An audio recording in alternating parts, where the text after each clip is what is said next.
Diese Folge wurde am 28.01.2025 aufgezeichnet.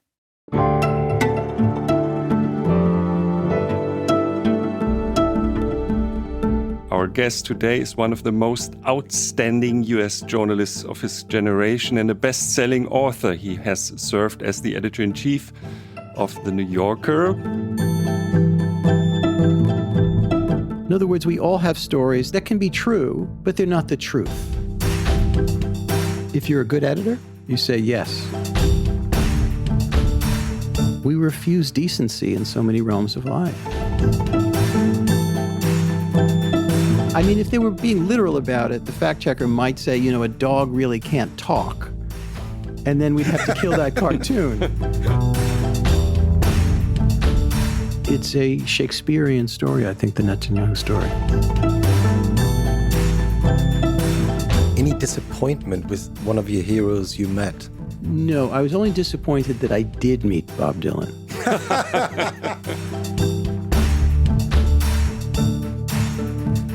It's not an American thing. It's like taking a train to Chicago is ridiculous. It's time for a spazier.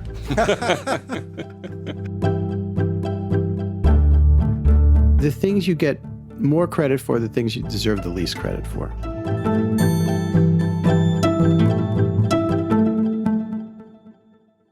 The United States is, in so many ways, complicated, screwed up, beautiful.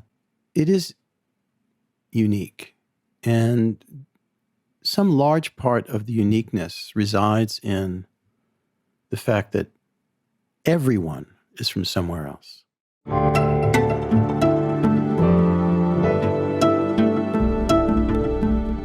Welcome to Alles Gesagt, the endless podcast that lasts exactly as long as it takes for our guests to decide that everything has been said. Our guest today is one of the most outstanding US journalists of his generation and a best-selling author. He has served as the editor-in-chief of The New Yorker, widely regarded as the world's best magazine, for over 25 years. In just a few days, this iconic institution will celebrate its 100th anniversary. And he's also the most interesting and witty critic of Donald Trump. Welcome, David Remnick. Wow, you set the bar very high. Hi, David. Hi, how are you? Good morning, America. How are you? Yeah, great morning, America. It's been fantastic. You're sitting in better. You're sitting in your home studio. My home studio makes it sound rather grand. It's my little office here, just feet away from my kids' rooms. May I disclose that there's a guitar in the background and you just played some tunes before to test the audio setup? Oh my God, that's a state secret, Christoph. That's Jochen. By the way. Jochen, sorry. Yeah, we have to, we have to introduce ourselves. So yes, all right, let's do this. This is a professional show, after all. Come on. So this was the voice of Jochen Wegner, editor-in-chief of ZEIT Online. And the other voice you just heard belongs to Christoph Arment, editorial director of Die ZEIT. And this podcast episode is produced by Charlotte Steinbach of Pool Artists and in co-production with a great guy from The New Yorker, Louis Mitchell, the best. Oh, yes. Yes, who just helped us out with the recording, which is fantastic. We would have been screwed without Louis. Yeah. Thank you, Louis. Research and editing, Sophie Hübner and Vincent Monk. So this podcast will not end unless you explicitly wish it to. Yes, so you have to actually choose a magic word, a code word. A safe word. A safe word. Stop word. And only if you say that safe word the second time, this recording will last. Like Genugschein, something like that? Genug, something like that? That's perfect. That's perfect. That's actually perfect. Yeah. I mean, you're German. I know you know so many German words. I do. Yes, I know at least 14. Shall we count them? Which one is your favorite? Oh, I do. God almighty. Here's the truth. I don't know any German. My father, I think the finest years of his life were after the war, and he was an army dentist. And so he came home allegedly knowing some German, but so whatever spewed out of his mouth, I would hear. But the little German I know is actually Yiddish, so it's it's a cousin. It's a cousin. It's so close, right?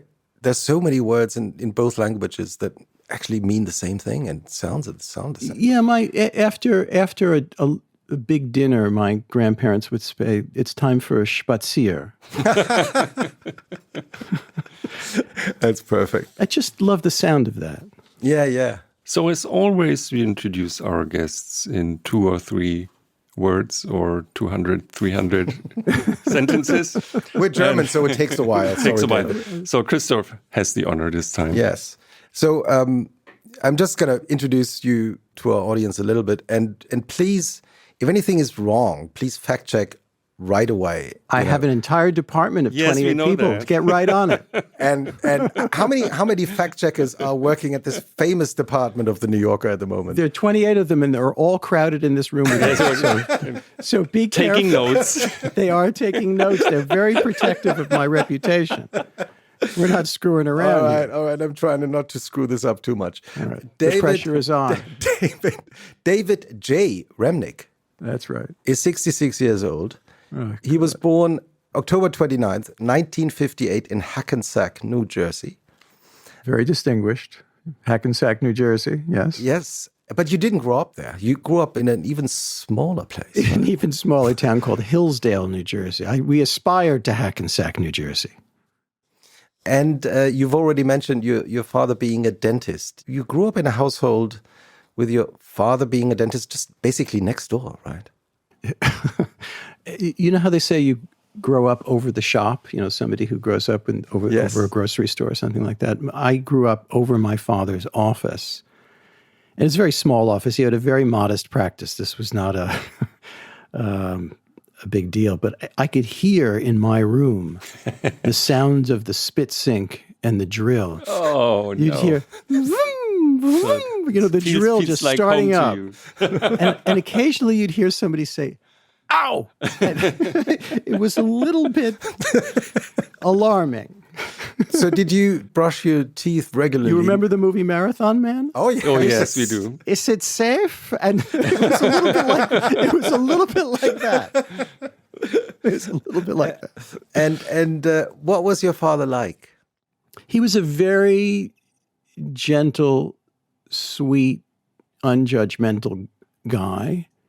And my mother, and we can say where they were from and all that stuff, but my mother was a more a livelier presence. But the two of them, I mean, I think, not to skip ahead too much, but my mother had multiple sclerosis almost very soon after I was born, maybe when I was 5 or 6. And in those days, MS didn't have medicine that treated you very well. I have not lots of friends, but enough friends to know that all kinds of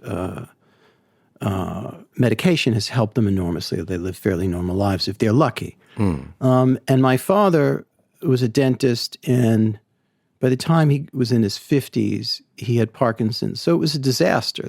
It was both a loving set of parents, really loving and unquestioningly so, and very lucky that way. But at the same time, they really had horrible luck. Really horrible luck. So, I mean, I just imagine you being sort of this young boy growing up with parents that were at some point in their life struggling with illnesses. I was wondering, did you have a feeling that you know, if you want to make a life and a living, that you were basically on your own? You know, they were so unquestioningly supportive, even though they had no idea what it is I wanted to do. They didn't know writers. They didn't know journalists. They were The only two things on the table that they understood as something to, go up the ladder were to be a doctor or a lawyer. Very, typical thing. Even business seemed a little too risky. Mm-hmm. Do you know, they were second generation. Yeah. Right? All my grandparents were, from various parts of the obvious places in Eastern Europe and so on. And so when I would say I wanted to do this or that, write, be a journalist, they just thought this was insane. It was like space travel. And we're talking about the 1960s, 70s. 70s more. I mean, I was born in 58, so by the time I had any real notions of what I might like to do, it was in the 70s. The 60s is childhood. Although there were a lot of magazines in your household, because obviously your father, as a dentist, was subscribing to a lot of magazines. That's right. By the way, I notice now that doctors and dentists' office, they don't have anything. There's no magazines because they assume you have your phone and you'll read that way, or more likely stare off into space, which I notice is usually what's happening in doctors and dentists' waiting rooms. But yes, I would go down into my father's office when he wasn't working, Sunday morning or something like that, and read all the magazines there. And it now occurs to me that almost all of them are now dead. Life magazine. Yeah. Can we make a list of the dead magazines? We'd be here all day. Yeah. We'd have to. Please, we have time. So I've been informed. Yeah. So Life magazine was probably the biggest magazine of its era. Yeah, right? I don't know how familiar at least younger people in Germany are with it. Life magazine was basically what came before television. Yes. It was the thing that was in the radio generation, and it provided imagery. From all over the world. I mean, there was some great, from everywhere, from the Vietnam War, from the Second World War. It was the thing that everybody had. It was a great middle-class unifying medium, just as television would be. And then there was an imitator of it called Look magazine. Mm-hmm. Both of those magazines were not as highbrow as I imagine. Parry Match now is a kind of, it's about, I don't know. Celebrities. Yeah, and silly celebrities, like the silliest of celebrities, like, the south of France sort of thing. Yours are much more highbrow, as I imagine most things are. And can I just tell you a story about how I first encountered your publication? Just to skip ahead. Uh-huh. And I don't remember his name, but in 1988, 89, 90, in 91, Moscow. I was a correspondent in Moscow for the Washington Post. And there weren't that many of us, 2 people for the Washington Post, maybe 1 for,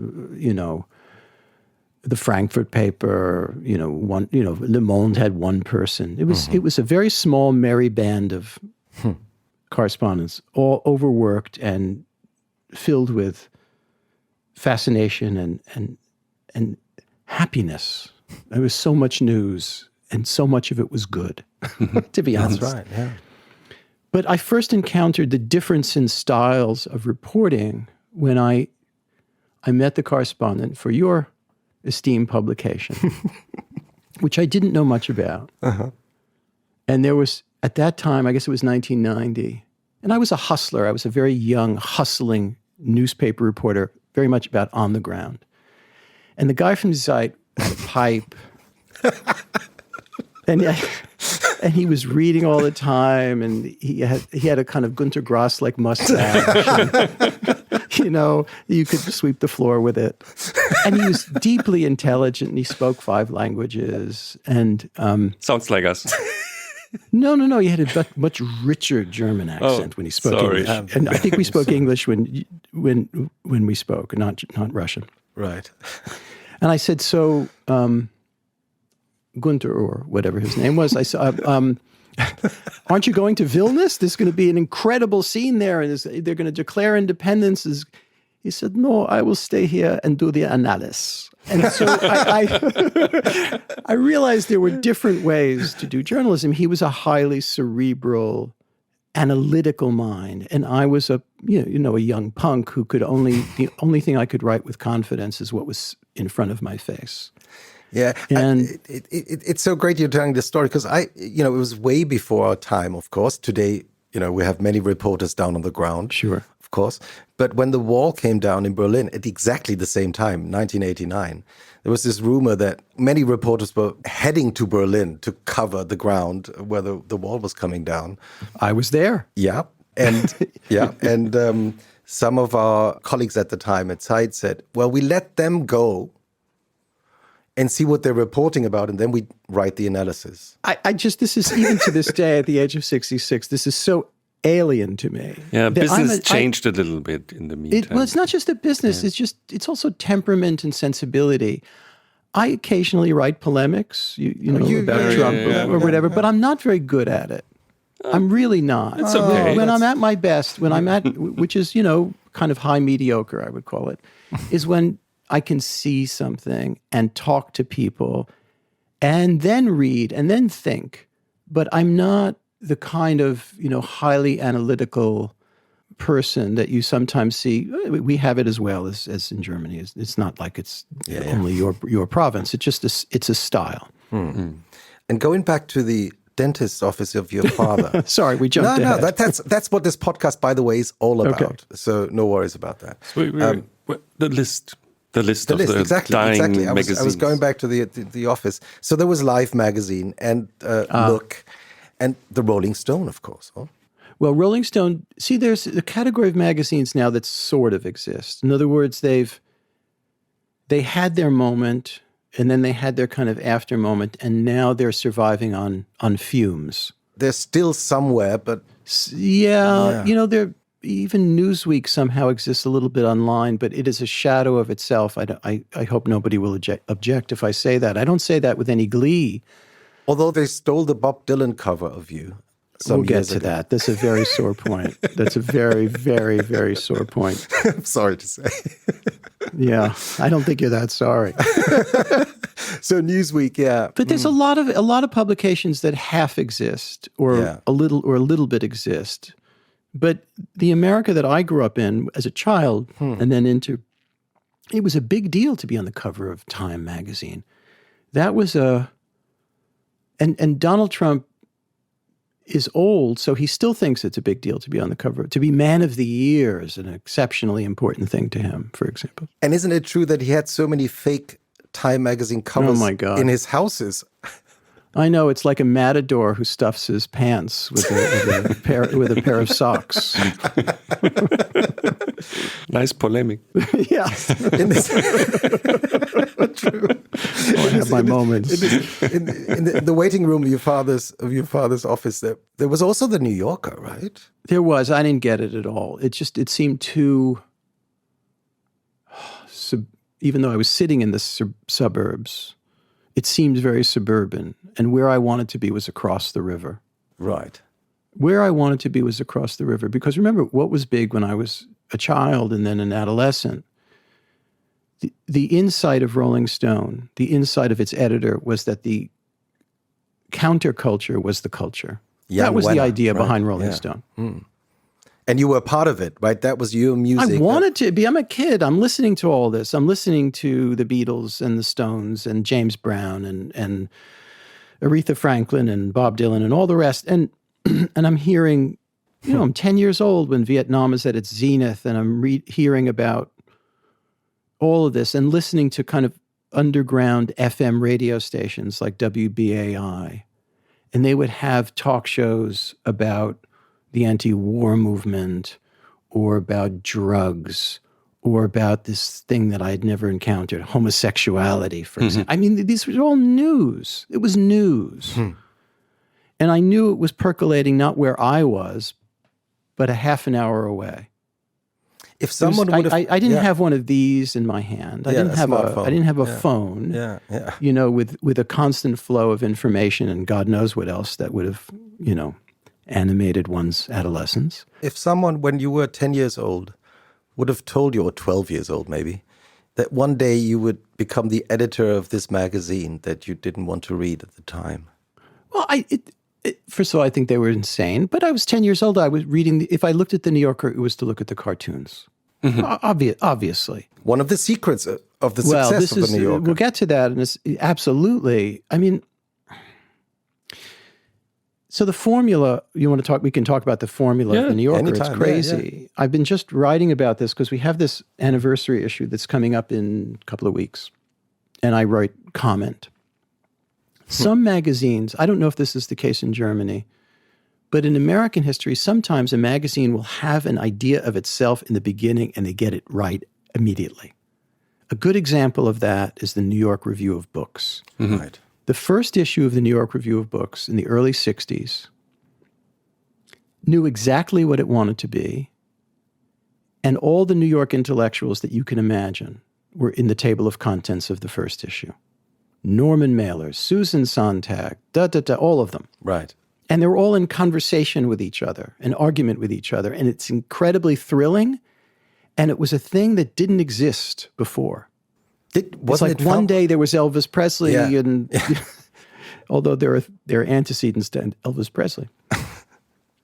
So the New Yorker was not that way. Most magazines are the New Yorker included, are the outcome of a small group of friends. That's how it works. Or it's a corporate thing. Right? People magazine started because there was a little section in Time magazine about celebrities called People. And the editors of Time realized, oh my God, that's all anybody wants to read. Let's make a separate magazine, call it People. And for I don't know how many years, it was a gigantic hit commercially. Yeah. But I mean something less corporate. So in the 1920s, there were lots and lots and lots of newspapers and magazines. And this out-of-town guy named Harold Ross, who was born in Colorado, and even his wife called him the homeliest man I've ever seen, came home from the war. He had been the editor, the First World War. Yeah.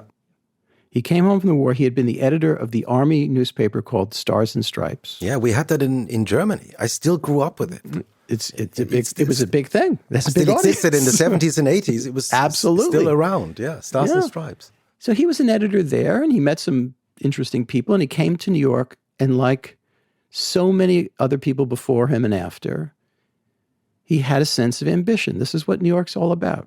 He came to New York with an idea. Bob Dylan had the same thing. He comes from Minnesota. He had an idea of himself and to create himself. Changed his name. And then Harold Ross has got this idea for a comic weekly. That's the idea. Right. A funny antidote to all the boring newspapers around him. And he gets a man named Raoul Fleischman, who is the heir to I swear to God, a yeast fortune, baking goods. Yeah. And he convinces Raoul Fleischman to give him $25,000. And Harold Ross and his wife somehow scrape up together another $20,000. And they put out this magazine in February of 1925 and called it The New Yorker. And it's bad. It's not good. In which way? In which way? It's kind of got the cover. It has that Eustace Tilley cover, the guy in the top hat and the But dandy. he's super famous now. Famous dandy. Eustace Tilley is... And we use it every anniversary. Yeah. He didn't have a name yet. It has yet, that beautiful typeface, that Irvin typeface, and it has cartoons, but they're not terribly funny. They had one profile piece, and it's about the head of the Metropolitan Opera, and it's 1 page long, and it's not good. It's not good. Okay, too bad. And the thing went on sale for 15 cents, and very few people bought it. Yeah. So that was the end of The New Yorker. It looked like it was going to be the end of The New Yorker. Mm-hmm. Harold Ross is so depressed that he goes and he was acquainted with the practice of drinking once in a while and smoke. I mean, he drank and he smoked. He did all the things people did in 1925, sometimes even now. And he went to play poker, and he lost in one night $25,000. That's a great story. $25,000. That was all the money that he organized for the New Yorker. He was fucked. Totally and utterly fucked. And Raoul Fleischman was losing faith in this magazine that was not selling. Mm-hmm. And so Fleischman and Ross and a couple of other guys go to lunch at the Princeton Club, of course. Mm-hmm. Where else? Exactly. Yeah. And they start saying, well, maybe we'll suspend publication for the summer because there are no ads in the summer, something you're probably familiar with. And Ross thought, oh my God, it's over. They're going to suspend it, and then they'll smother it in its bed, like in a horror movie. The next day after this lunch, they all go to a wedding, and they have a fantastic time, and they get drunk, and they're all in a good mood, and they're feeling very convivial. And Fleischman says, okay, I'll get some more money from my family, and hits up his mother for another $25,000. And they continue And suddenly their luck turns. Ross has the idea of sending someone to cover the Scopes trial. Do you know the Scopes trial? The famous monkey trial. It's about evolution and so on. And it's good. So they start thinking, reporting. And in November of 25, they have a piece about, it sounds ridiculous now, but about nightclubs and debutantes. And people read this like crazy. They can't get enough of it. And suddenly the fortunes of the New Yorker turn. They hire an editor to be the more literary side of the magazine, Catherine White. And the next thing you know, they hire Janet Flanner, and you start seeing E.B. White and Dorothy Parker, and it gets better. It got better.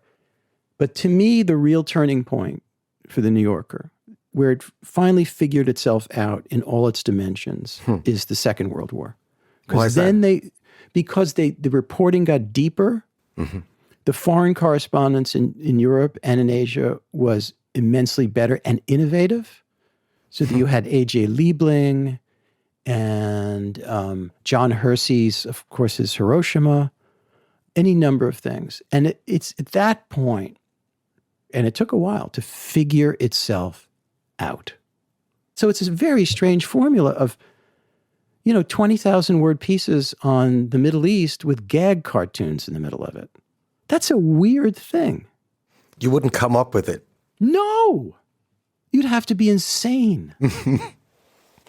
So, I mean, just as we're talking about the New Yorker, I think you'll have to sort of explain the secret of the success, because right now you were talking about the first years and how it struggled to find its own identity. And now, 100 years later, it's one of the very rare magazines of its time. Not only survived, but who's also still a leading magazine, as Jochen said. Probably the best magazine in the world right now. Well, it's very kind of you to say that. I would say this. It's a very strange formula, but it has a human voice. It feels like the collection of actual living, breathing human beings. It's the opposite of, and I say this with respect because that's a different thing, it's the opposite of The Economist. The Economist is a collection of people obviously working together, but they strive to have a unified, singular voice. And it means to do something every week, which is to give you a snapshot, a kind of prismatic photograph of the world that week. That's what The Economist does. That's why, if you're lucky enough to be in the business class lounge, and all those people, I'm going to catch up. I'm going to get AI. I'm going to get a little African news, European picture, the war in Ukraine. And it's not, they sometimes go deep into something. But what I get from reading The Economist is that prismatic picture of the world in a given moment. Sometimes it has a theme. The New Yorker, for us, the left side of the table of contents is every bit as important as the right side. In other words, we're not just about the subjects we write about, but we're about the individual voices that are writing them. So people want to hear what Gia Tolentino or Hilton Els or Lawrence Wright or Vincent Cunningham have to say. And they wait for these people because they don't appear every 2 seconds. A lot of them might appear just twice in a year because they're working very hard on something long and complicated. The same thing with the literary aspect of the magazine. This is the one consistent commercial outlet for short fiction and poetry on such a regular basis. There are some places that publish, 7 or 8 stories a year. Maybe they'll do a poem once in a while. But every day and every week, no. It's a peculiar, and we don't have photographs on the cover and all kinds of things. That's why you lost the Bob Dylan cover to Newsweek. It's a very painful subject. It's a very painful subject. Can you just and quite hurtful of you to raise it. I'm so sorry. No, but you've talked about it before. I have. I don't mind telling you. What happened in short is that I had a handshake agreement with Bob Dylan's publisher to publish an excerpt of his memoir called Chronicles, which turned out to be really good. And my mistake was the handshake part. I didn't have a written contract. And at the last minute, they told me, Bob wants the cover of the New Yorker. And I said, we have, drawings on the cover. I wasn't able to find an adequate solution that would please them. And they took it to Newsweek. Oh, no. And Bad for them. Bad for them. Well, it was 20 years ago, and it's the only grudge I still hold. But the story continues because some time later, apparently, and I remember when I visited you in your offices in New York, you told me the story. You saw some drawings by Bob Dylan. You have a good memory. And you had this idea, right, to have a drawing by Bob Dylan on the cover of the New Yorker. Okay, so this is, you're extracting, it's like having surgery without anesthesia. I found a painting by Bob Dylan. He's a pretty good amateur painter, and he does iron work too. Mm-hmm. There's nothing the man can't do. And he has this painting of a very famous delicatessen called Katz's Delicatessen. And you'll come to New York, we'll go for pastrami. Harry and Sally. I thought this is like the ultimate New York cover, a painting of Katz's Delicatessen by Bob Dylan. I mean, Jesus, it doesn't get any more New York than that. And they kind of agreed to it. And then at the last minute, la même chose. They pulled out for reasons unclear. It was a very Dylan-esque thing. But you have the cover in your office. I do, framed. Framed, yeah. And apparently you I also have framed covers of the Hillary Clinton becomes president cover, and I have now more recently the Kamala Harris becomes president cover. Some things you don't get to use. But you don't want to tell us that this is a sort of a bad sign that you're preparing New Yorker covers for candidates who lose the election. Exactly. We're here to serve. But because we're already talking about the covers, I mean, we're going back and forth anyway in this podcast. Sure. This absolutely amazing tradition of having a cover that is illustrated. I mean, it started, of course, 100 years ago because people would illustrate covers of newspapers, right? But you kept it. We did. And obviously, by the time it came around to me, it was well entrenched as a way of doing business and there's very little in life that's distinctive, right? And newsstands are not a big thing in American life anymore, other than airports and maybe some places in New York City or, I don't know, maybe Chicago or something. But it's crowded with, who's on the cover of magazines. It's someone in a bikini or a celebrity or a politician. That's what magazine covers tend to be, or an athlete. We have on our cover, this week on our cover, I don't have it in the room with me, is a guy releasing a bunch of pigeons into the air. Very, very typical New York scene.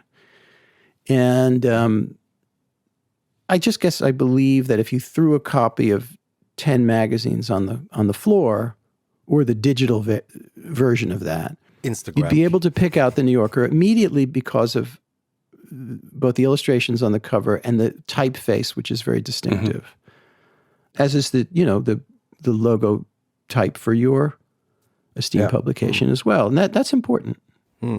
I hate the word, but I think people call it branding, don't they? Yes, it is. It is. Yeah. I was wondering, so just to jump around again, sure, how you survived the digital age, because this is the real wonder is what you managed to do with the New Yorker, which is a super print brand, right? Yeah. And I have to confess, I'm a subscriber, but most of the time I get inspired on Instagram, what I see there. So some of the people drawing for the New Yorker, they have all their Instagram accounts, and you see all the great stuff out there. Yeah, look, I think you don't get the full New Yorker unless you subscribe, which, by the way, you can do by going on It's super expensive in Germany, but, by the way, to have a print subscription.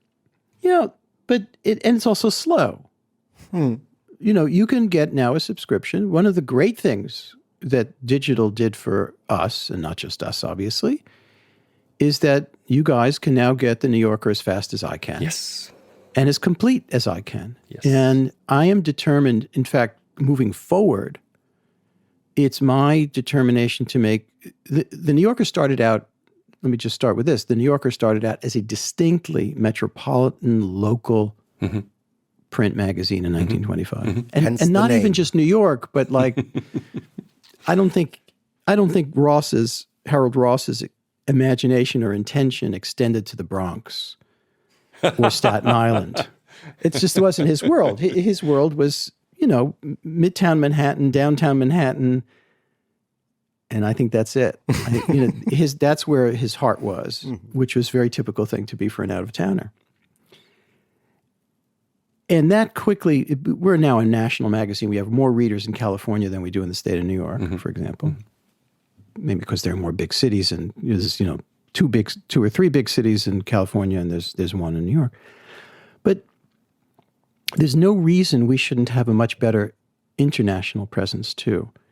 And not just in Britain and Australia and Canada, but the level of English speaking and English reading in Berlin, in Frankfurt, in a lot of places. I don't expect us to get 500,000 readers in Berlin, but there's no reason we couldn't get 50,000 or 25,000 with some effort.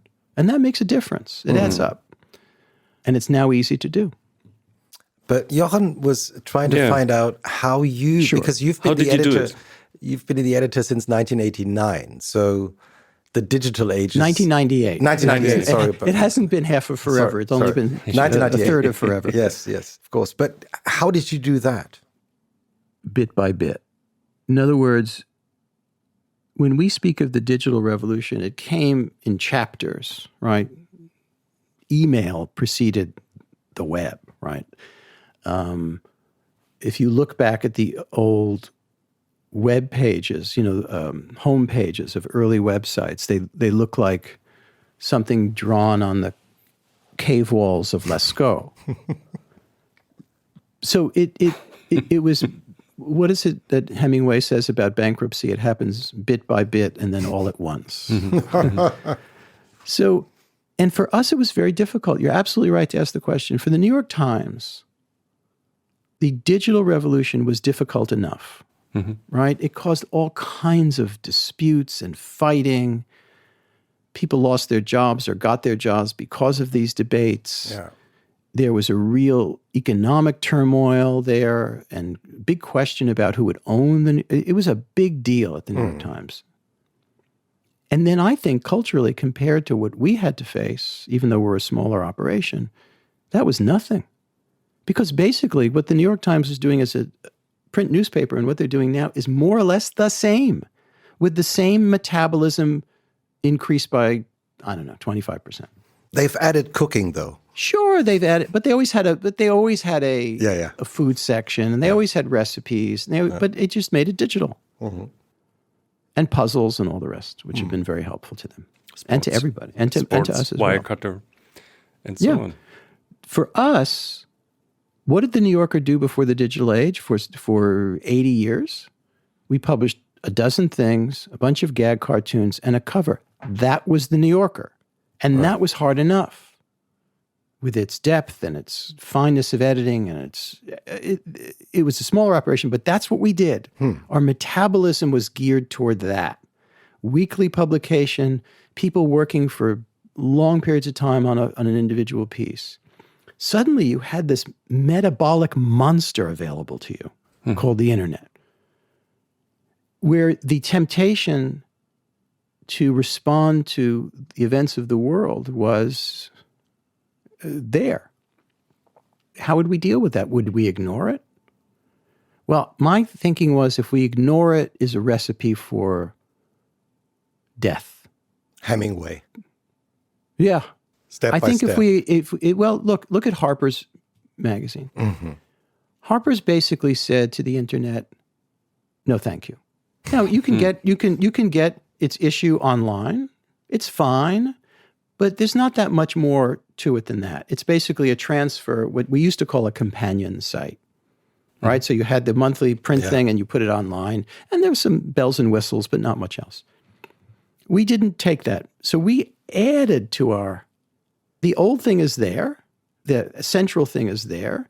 That obviously goes online. But in addition to that, we have columnists. We have people responding to the news, not with the same voluminous attack as ZEIT or the New York Times or Le Monde. That's not what we're on earth to do. You're on earth to do that. So we changed a lot, and it took a lot of cultural and editorial hard work. And it's still going on. Will the New Yorker dissolve on the internet one day? So will there be a print edition until? I think that's a question that has to be answered by our readers. If our readers want a print edition and it continues to be economically viable to do so, then that's what we should do. Mm-hmm. If 50 years from now or whatever it is, print really has evaporated, which I don't think it will, then that's another matter. Do you see a revival of print at the moment? So I have I'm subscribing to, so I'm doing research in my own belly. I have the feeling that I start resubscribing to a lot of print stuff at the moment because it's a totally different mode. What do you read in print? What do you read in print? A lot of newspapers. Financial Times in print, it's a nightmare if you live on the outskirts of Berlin and you're a subscriber to the FT. If anyone from disappears. the FT... can I just support you in this? If anyone from the FT is listening to greetings. this podcast, please, I subscribe to the FT on weekends, which is... I agree with you. I like the FT much. I like their weekend issue. It's perfect. FT and they weekend. are really focused on print, and it's a very special quality. But occasionally, the issues appear occasionally in my house. Yes. Like every, let's say, 3 weeks. I'm very happy. Like, I got one. So great that we have this therapy now. I'll make a confession to you. During I think the pandemic changed me where print was concerned with newspapers. Yes. Yeah.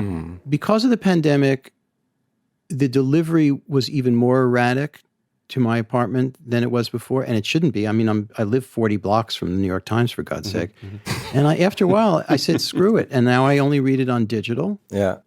And the old people, meaning my age and older, always had this cliche, well, you don't read it as deeply if you read it on digital as opposed to, that's bullshit. I think that's just nonsense.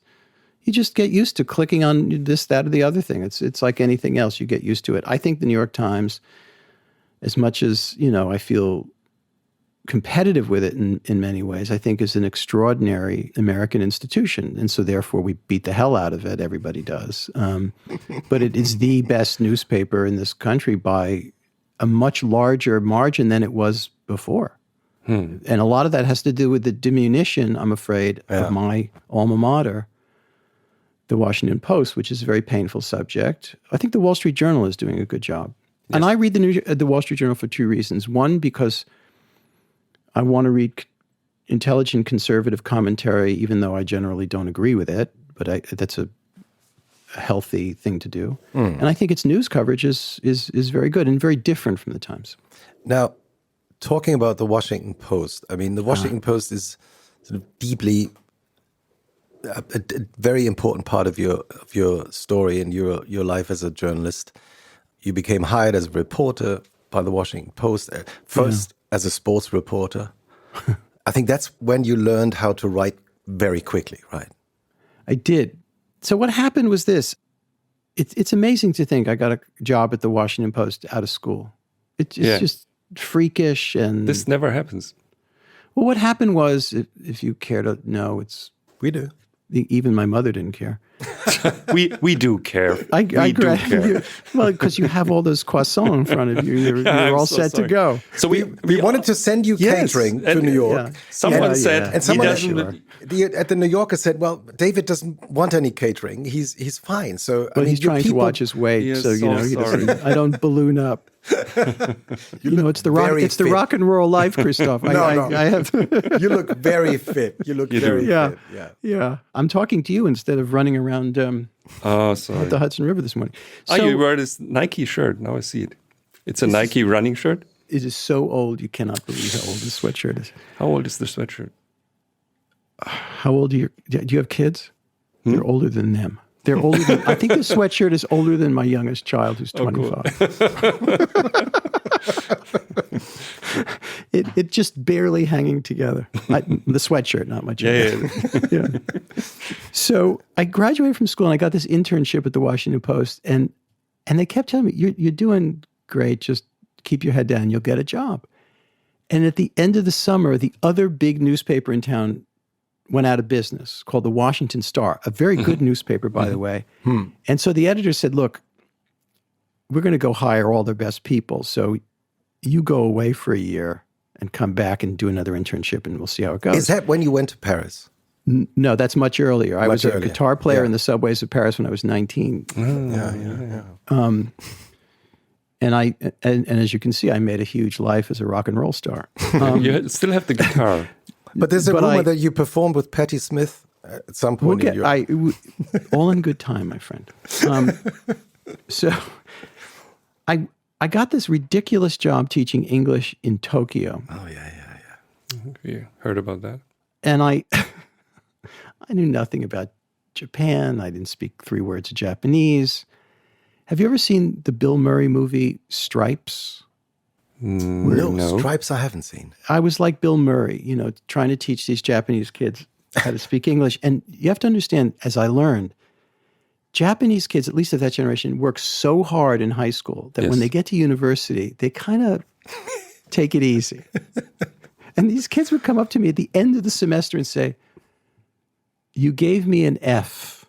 I said, yes, because you were never here, you never handed in any assignments, and I don't even know who you are. And they said, can you at least give me a B? A B for what? Anyway. And that's very strict, David, as a guest teacher. I was very strict in that. Now you can't do it. You know the average grade at Harvard is? A. Of course. That's the average grade at Harvard. Of course. A minus. Because the parents are financing Harvard. Exactly. It's like an investment. Yeah. So I get back from the States, do another internship, and the only job they had available was sports writer. And I said, I had a lot of college loans, and I took it, and I covered basketball, and I was the second string boxing writer, and it was fun. It was fun. And then at some point you're getting sent to Moscow. 1988, yeah. What was the feeling in 1988 when they say 1988 like it was the War of the Roses. The treaty at Maastricht. I admit it was some time ago. It was a little scary. I was just married, and my wife worked for this other newspaper called the New York Times. Very romantic story, by the way. You asked her shortly before you left, right? Exactly. And we lived in an apartment half the size of the studio you're sitting in now. Oh, it's very small. It was adorable, and we worked, 16, 18 hours a day, every day for 4 years. And it was glorious. It was glorious because, usually when you have a foreign beat and it's essential and it's important, it's because something horrible is happening. The war in Ukraine, Middle East, God knows what else. And if you have an assignment like, forgive me, Paris or Berlin, it's wonderful to live there, but it's a little sleepier. The readers don't, this just a limited amount of appetite for an American reader for about French politics or whatever. We can deliver some right-wing extremist party. You're doing a very good job lately. Just to make you just to... Elon Musk seems particularly interested lately. He's a person of interest now. Can we just talk about Elon Musk for a second? Sure. What's your take on his? What can you call it? His way into getting into politics and now becoming this. This is oligarchy. This is what we've been yelling and screaming about in Russia through the 90s and now through the Putin era about oligarchy. This has the intimations, at least, of oligarchy with American characteristics. I don't want to jump to, I don't want to make easy, stupid, flip equations, but Joe Biden did. He made did. this point. He did one day after leaving public life. Thanks a lot. Not a moment too soon. But when you have, Mark Zuckerberg, Jeff Bezos, and Elon Musk sitting, one row away from the president at the inauguration, the message that's being sent is quite obvious. And their behavior, their eagerness to acquiesce to the rhetoric and behavior of what can only be called a neo-authoritarian by American standards, is extremely alarming. We rightfully, Germans and Americans alike, have been going on for years about Boris Berezovsky and Abramovich and the generation that came after of oligarchs. But this is alarming. This is alarming. I just come back from Davos, where the World Economic Forum took place. And Donald Trump wasn't there. He gave a speech with a remote connection at the end of it. But the interesting thing for me was that Trump was spoken about as if he were a king whose will is law. So by tech companies as well as politicians. Everyone was like, the president thinks we should do it like this. So and I'm talking about tech, tech giants. So we decided to do it like that now. This is totally new. I've been there for many, many years, and it's the first time I saw something like this. I've avoided going to Davos my entire career. I feel I should go once under the proposition of what, you remember how Voltaire described orgies? Once a philosopher, twice a pervert. And I think maybe I should go once to see what it is. As a reporter, it's also very interesting to see the culture there. We have Nick Baumgarten, a writer for us, wrote a spectacular piece about Davos and the inner rooms and the levels of badges. Yes, and it's very important. It was delicious, absolutely delicious. Yeah. So seeing all these tech CEOs, and we forgot to mention Apple, which was a Tim bit Cook of a was there. Yeah. Which was a bit of a surprise to me. I mean, everyone was there. CEO of Google. Some people are trying to play it both ways. For example, I have an interview coming out the end of this week with Bill Gates. Yeah. Bill Gates gave a lot of money to the Kamala Harris campaign. Bill Gates, it's not like Bill Gates is the second coming of Karl Marx or anything, but he is trying to draw a distinction between him and these other guys. And generationally and dispositionally, I think they are somewhat different. But on the other hand, Bill Gates also flew down to Florida and had dinner at Mar-a-Lago, and I'm still waiting for my invitation. This will never happen. You never know.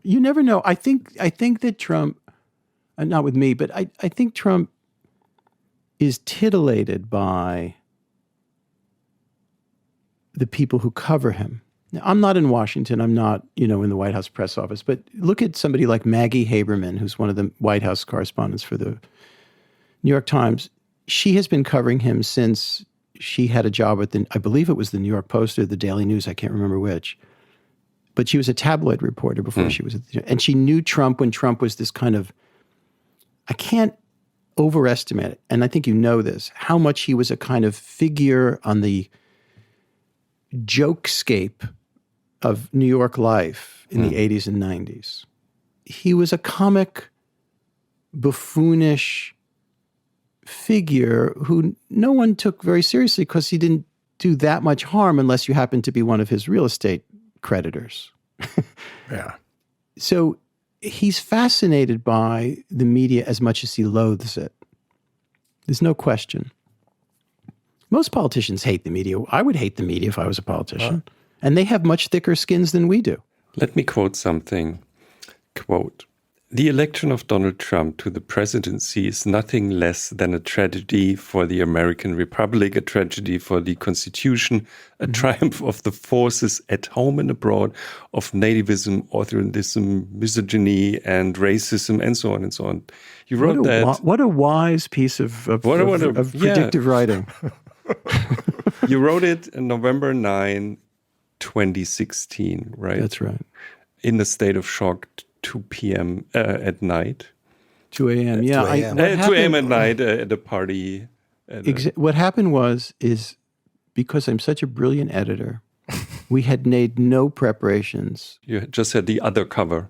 We had the Hillary cover. We had a piece ready to go online about the first female president and blah, blah, blah. And I'm at this party, a rather grand party, where all the big shots are making their predictions and they know better than CNN and blah, blah, blah. And I'm watching these numbers and they're going south in a hurry. And I confess to you, I had had one rather large drink. And I also happened to have my laptop with me, which is a rare thing. Why would I carry a laptop with me? I'm that big a nerd, I'm not. And I went into the kitchen of this very big apartment and sat on the floor and wrote this piece in about 45 minutes. And as soon as they called the election, late that night, it went up. It was a piece called An American Tragedy, and you quoted from it.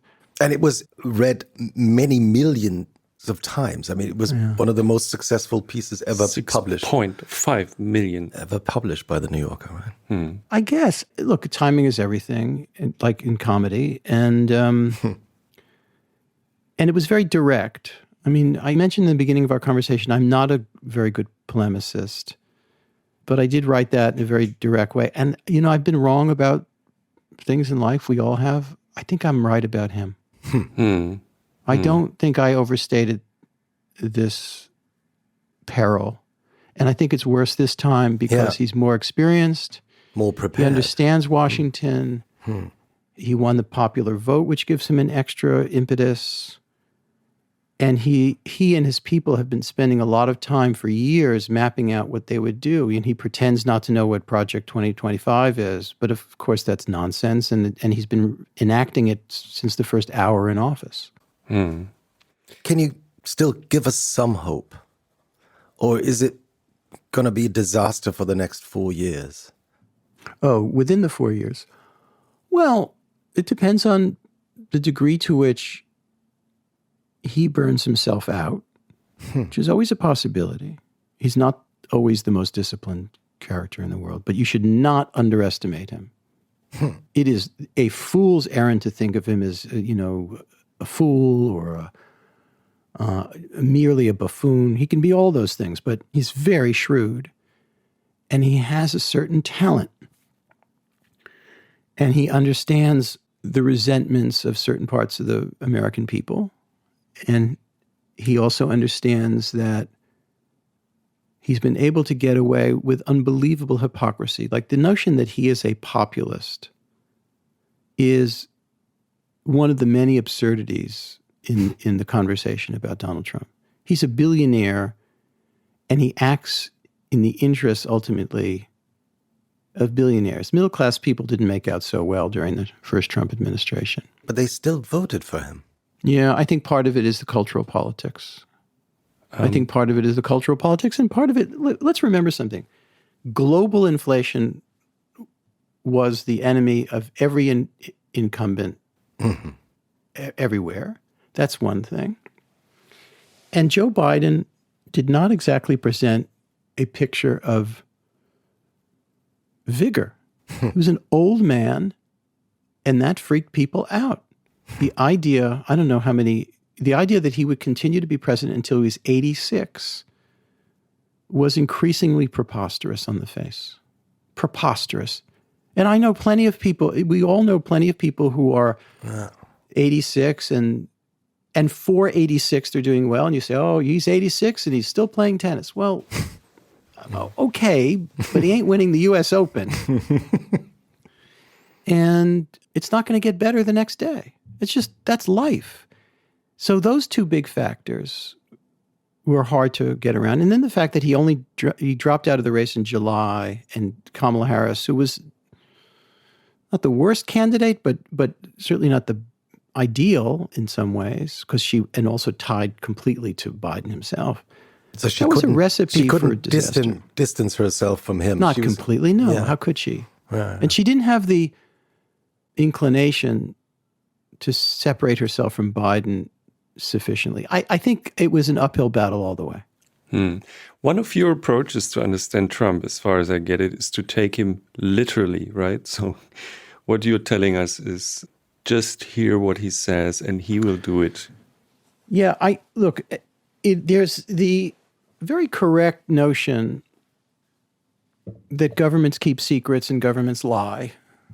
That's true, and therefore investigative reporting, uncovering those secrets and those lies is essential to a healthy press and any functional, healthy democracy. At the same time, Donald Trump, what he does in plain sight is, especially now, so rapid and naked that there's not a lot of secrets to it. What's been so fascinating in the last couple of weeks is the sheer volume of what he's tried to enact in terms of who he's appointed to his cast of advisors and what you would call ministers or cabinet members, and executive orders. It's astonishing, the speed. It's like trying to, and so it presents a kind of overload, psychic overload, not only for the press but for the American people. And people want to believe that things are going to be okay, which is indicated by your question. Give us an optimistic thing. I wish I could. And there are guardrails in the American system. There are institutions. There are judges. There are. Although the Supreme the margin Court, in Congress is not large. The Supreme Court is very much in his favor. In his hands, yeah. But they haven't always decided in his favor, by the way. Mm-hmm. So I'm not, gloriously optimistic because I'm not a fool. But the pace of this cannot keep up, he said, hopefully. Has fascism now begun? I mention it because you wrote that 216, that this is not our future. How do you see that now? In a way, that's the question, isn't it? Yes. I think there's no question that it is a permissible thing to raise that specter and to draw comparisons in terms of sensibility, style, and even intention between Trump and some of his worst historical predecessors globally. You're thinking about Hitler. In some ways, I hate to say it, I think Hitler ruined fascism. In other words, he set such a bar. Only the New Yorker can say things like that. Of horribleness that you realize, but history also, there are many fascists in history. Mm-hmm. Not all of them incinerated 6 million Jews or did all the many, many things that Hitler did. And I don't mean to be flip about this at all. But fascism, in terms of its style, is also Mussolini. Mm-hmm. Yeah. So I don't know. I'm more comfortable with, maybe if I'm being cautious, but this hardly counts for caution, is the notion of authoritarian style, authoritarian ambition, but all within an American context, all with the recognition of the institutions that we do have, and the notion that he did not win a gigantic landslide victory as advertised, but in fact he won a rather modest 1.5%, right? Yeah, but he won a victory. Yeah, And Democrats need to recognize that and to ask themselves some very hard questions. The press needs to do that. Democrats need to do that. We all do. I was wondering about the state of New York City after this last election. Because I grew up thinking, okay, New York City is so different to the rest of the United States. You have a different culture. It's such an international city. And of course, the New Yorkers, they would never vote for someone like Donald Trump, although he's also a New Yorker, of course. Well, they didn't. But there were more that did this time than before. That's true. Yeah. That's true. What does that tell you about the city? The price of eggs is high for everybody. We have a migrant crisis that was not dealt with seriously enough. And that freaked a lot of people out. You also have this phenomenon. And by the way, New York is not all, when you come to New York, I'm going to guess where you go. It's probably not Queens or Staten Island or parts of Brooklyn that are more conservative. You're probably in Manhattan and certain parts of Manhattan and certain parts of Brooklyn, and that's much more liberal. But I do think it's important to say that he did not win in New York City. What he did is he did better than expected. Yeah. And he did better than expected nationally with Black voters and Latino voters. And there are reasons for that too. It is a mistake. It has always been a mistake to just assume an entire ethnic group or economic group is always going to vote in one way in particular. It's arrogant. It's the height of arrogance. That's what the Democrats have been thinking for years, right? Decades. That was a gigantic, an arrogant mistake. I would love to jump back to Moscow. Sure. In 1989-90. Guys, if I can interrupt, I just don't want to, ruin your day. You're okay? We're having a great time. We just started. The whole idea. Yeah, we're just getting started, David. Your poor listeners. We're absolutely. Your poor listeners. No worries. No. I mean, they enjoy exactly these kind of conversations. So, is it all shut-ins? People who they have not? I'm sure they have things to do. Yes. Places to go. Yes, exactly. But they listen to it for a week, and every night they go back to and the episode. And if we don't publish regularly, they are like, "Hey, where's the next episode? Where's the next episode? I have to clean the house." So go on. I'm happy to help, or put them to sleep on a nightly basis. Yes, exactly. We can sleep. Get also these. You were also a very successful podcast host. Yeah. So your friend Malcolm Gladwell, of course, he's been a writer for The New Yorker for a long time, and he's been writing all these global bestsellers. Once told this story that you were the only person who had 3 stories on the front page of the Washington Post on the same day.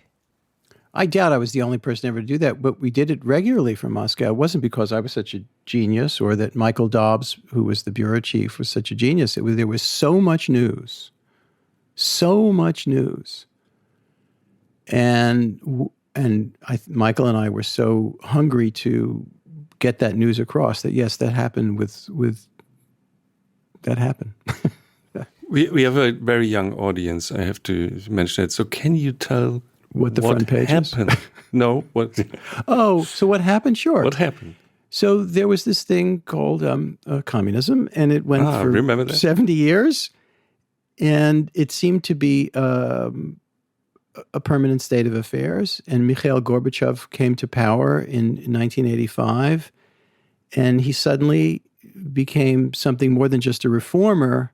He started to undermine the traditional and crumbling communist system. And by the end of 1991, there was an attempt by... By the way, you're right to ask me to do this because I for sure there are people that have long ago forgotten if they ever knew it, that by 1989, Eastern Europe and Central Europe was breaking away from the Soviet grip, including, of course, East Germany. And by 1990, there were lots of independence movements throughout the Soviet Union, the Soviet Empire, in the Baltic states and the Caucasus and Ukraine, it's important to point out. And in 1991, the old guard tried to overthrow Gorbachev for a few days. There was a coup in August of 1991. It failed, but by the end of 1991, the Soviet Union and communism were over. And it seemed like, and Gorbachev left and Boris Yeltsin took over in Russia, it seemed like that that part of the world in some ways was on a glide path toward progress. Complications ensued. So how did we end up with Vladimir Putin? Well, it's a long story, Christoph. We have the subject of many thick books, including one of my own. But yes, Pulitzer Prize. There was book. There was no underpinning of democratic experience. Mm-hmm. In the Czech Republic, there had been, and much more, and fairly recently. I mean, all these places are different. Sometimes we forgot that back then. Yeah. East Germany was incorporated into Greater Germany, and it was an incredibly complex process. I hardly need to tell you. Indeed, yeah. But it was nothing compared to the Russian set of barriers and difficulties. Nothing. And Yeltsin took over, and in order to privatize the economy, they made these terrible deals with oligarchs, and that caused enormous resentment, and the economy collapsed, causing even deeper resentment. And Yeltsin was fading and a drunk, and himself not terribly honest, and his circle was even more dishonest and made themselves rich. And so by the time he was collapsing at the end of the 90s, having more or less stolen an election in 1996, I should say, that clearly what was needed in his view was two things. One, that his family would be protected from prosecution, and that two, that someone who inherited the throne would instill order. And he got it. He got both things to a tremendous degree with Vladimir Putin, who became the dictator that we know today.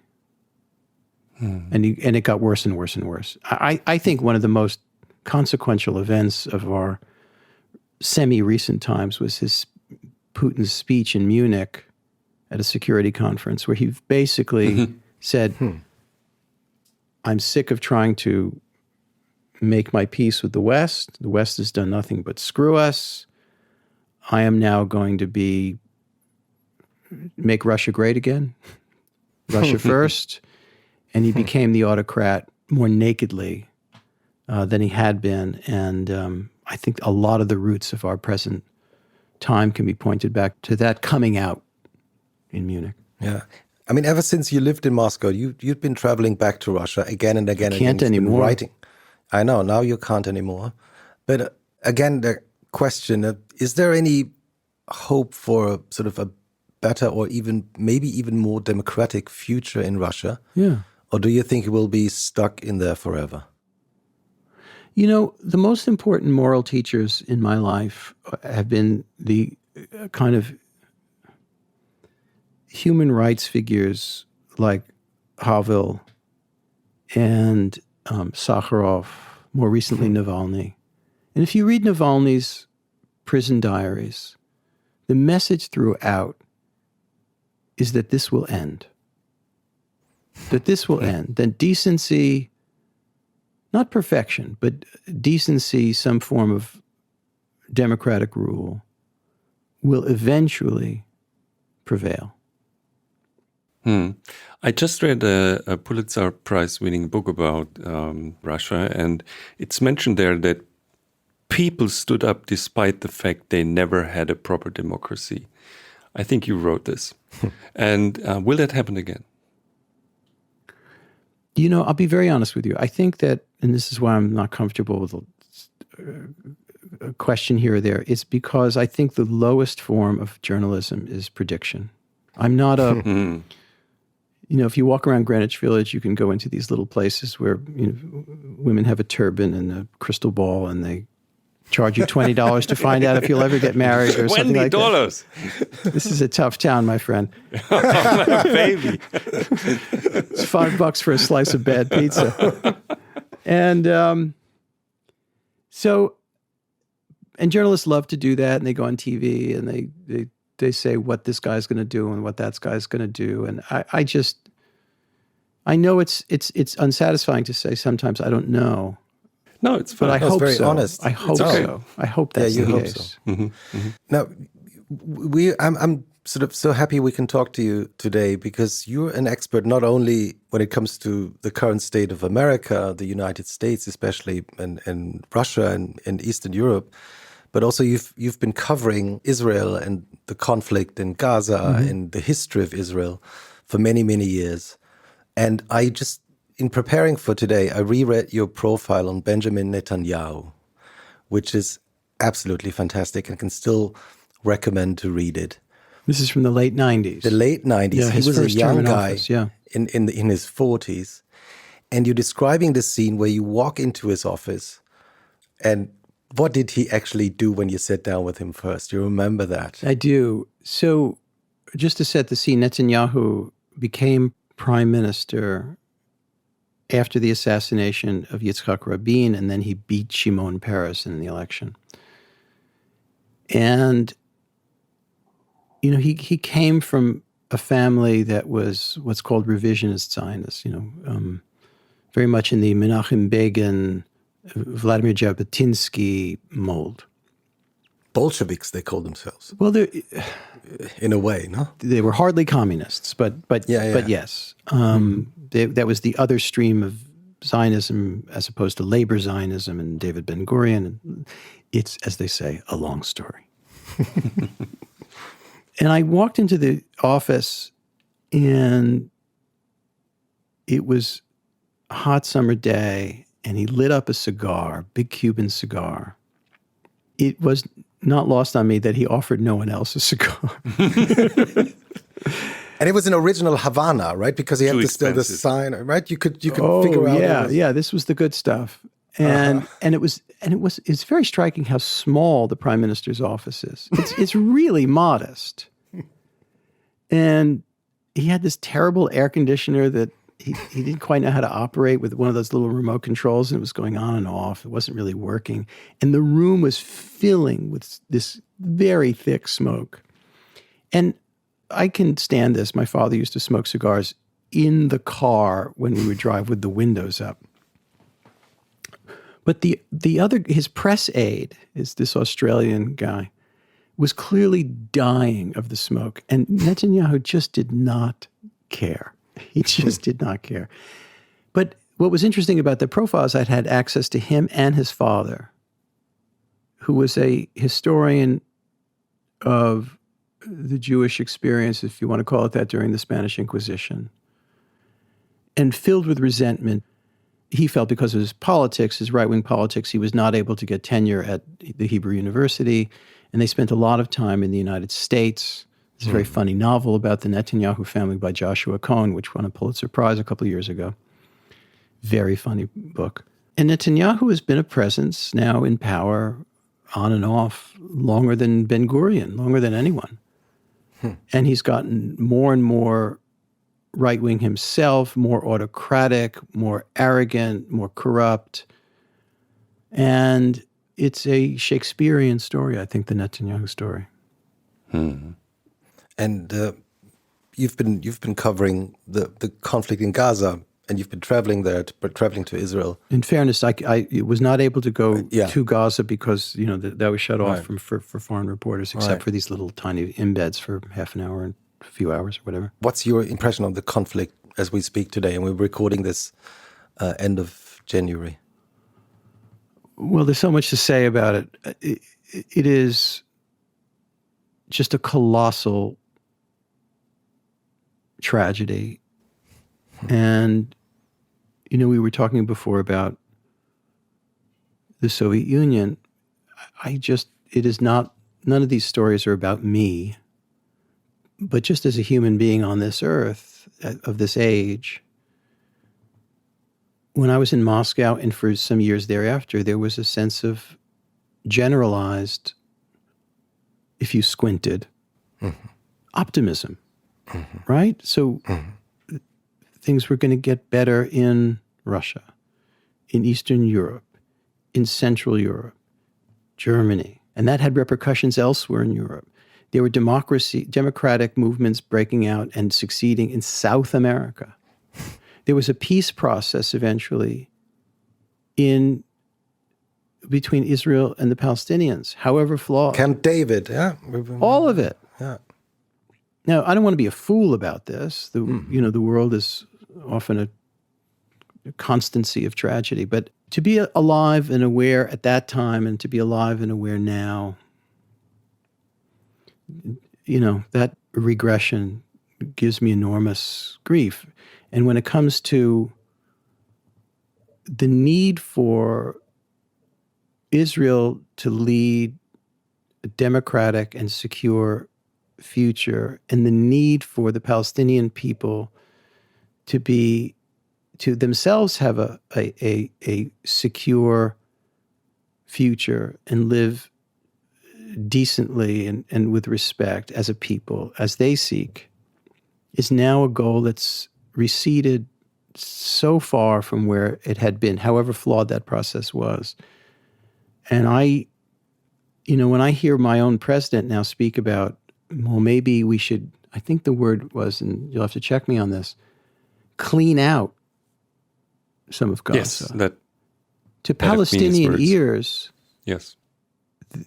To Palestinian ears and to my ear. That speaks with enormous historical resonance of yes, of terrible things to come. And a kind of mindless thing to say. He wasn't just talking about it so that we can build better buildings. Yeah. That phrase did not come out of nowhere. Now, the problem with Trump is sometimes he'll say outrageous things and then they'll kind of fade away and into the light. Sometimes, though, they change the conversation. Sometimes they change the course of policy. So you never know. So you've mentioned, 2 or 3 minutes ago, you've mentioned yourself traveling to Paris as a 19-year-old student and making a living with playing your guitar out on the street with a small group of friends, I think. I wouldn't call it a living, but yeah. But yes, you made a living. But you survived. I mean, I did. Here we are. Yeah. What were the most successful songs you played at the time? You know what people liked then? Dire Straits. Yes, Sultans of Swing. If you could pull off Sultans of Swing, you were doing all right. Yeah. And by the way, if you could pull it off while being inside a subway car without falling down during rush hour, don't try that at home. And I think you had a trick within your group to get the money, to get the coins, right? Well, working alone is bad because you can't play, sing, and move around and hit people up for money at the same time. You need what's called a bottler. You need a guy who's aggressively shoving his hat or bottle or something in front of people. Yeah, look, I don't know how it is in Berlin, but in New York, when people get on the subway car and some guy with his guitar, his saxophone, or he's going to dance, it's not always greeted with universal joy by the passengers. Same here, we can add. Yeah, it's just, human beings feel put upon sometimes. But on the other hand, it was very important for me to eat. And you had been dreaming about becoming a novelist. Well, so do many people. But I didn't know what that entailed. And I needed to make a living. My parents were not well. In fact, I didn't know how bad it was going to get. And journalism seemed to be this kind of compromise between something I could possibly do. Mm-hmm. I mean, I don't know if you have any friends who are novelists. It's a hard way to exist. Journalism has its challenges too, but it is a very, very hard way to exist. I mean, the literary marketplace hasn't gotten any better. No, it's very tough. You were close friends with Philip Roth. I was friendly with Philip, and usually, well, first of all, I grew up reading him. And imagine a Jewish New Jersey boy, what he might read in the 70s and 80s. It was as natural as breathing the air of Secaucus. And so I consumed these novels, which were both singing to me as directly as rock and roll, but it spoke to my experience in a very distinct and direct way. And he was hilarious, absolutely hilarious. And also, when you're an adolescent and you come across a book like Portnoy's Complaint, it has an extra appeal as well. And so I never stopped reading Philip Roth. I mean, I just think he's an extraordinary novelist. Not the only one, but he's an extraordinary novelist. And so when it came to my work at The New Yorker and I got to know him, and he lived, 12 blocks away, that was a privilege. I wrote about him once, and usually when you write about somebody, I don't want to know them afterwards. I don't. It's one of my favorite stories about you and Barack Obama, because you wrote a whole book about the former U.S. president. I did. And apparently, every time he talks with you about your books, he always mentions the Muhammad Ali book and other books. He only mentions the Ali book, and I think he distinctly, and I thank God, doesn't want to bring up the book about him. It's entirely possible that he didn't read it. It's entirely possible that he didn't read it. But I knew Philip Roth a lot better than I knew. Barack Obama is not a friend. I've met him 15 times or something like that. And, occasionally somebody would write or pass a remark during his era that, I was, because I was a hell of a lot more supportive of his politics than Trump's, that I was somehow a friend of his. It's just nonsense. Just nonsense. Not even in the most remote way was I a friend of his. I mean, we've mentioned Bob Dylan and we've mentioned Philip Roth and sort of some of the heroes of your teenage years or your years in your life in the 20s. You later come to meet and re-meet, and some of them your friends. Yeah. Was there any time, any disappointment with one of your heroes you met later on in your life and you thought? No, I was only disappointed that I did meet Bob Dylan. Not because he's a bad person or anything like that, but it's like meeting a waterfall. In other words, oh really? Because of the infamous incident with the book and Newsweek, I think somebody said, maybe just drop. He'll come listen to that album at the studio and then just knock on the door and say hi. And that's what happened. And what was that moment like? It was really awkward. He was standing there in, that cowboy outfit that he wears to perform, and he was recording, I think it was Time Out of Mind. So it's quite a while ago. Maybe maybe it was Modern Times or something like that. A good record. And he was standing there with Tony Garnier, his bass player for a long time. And he said, "Hi, I read your boxing book. How you doing?"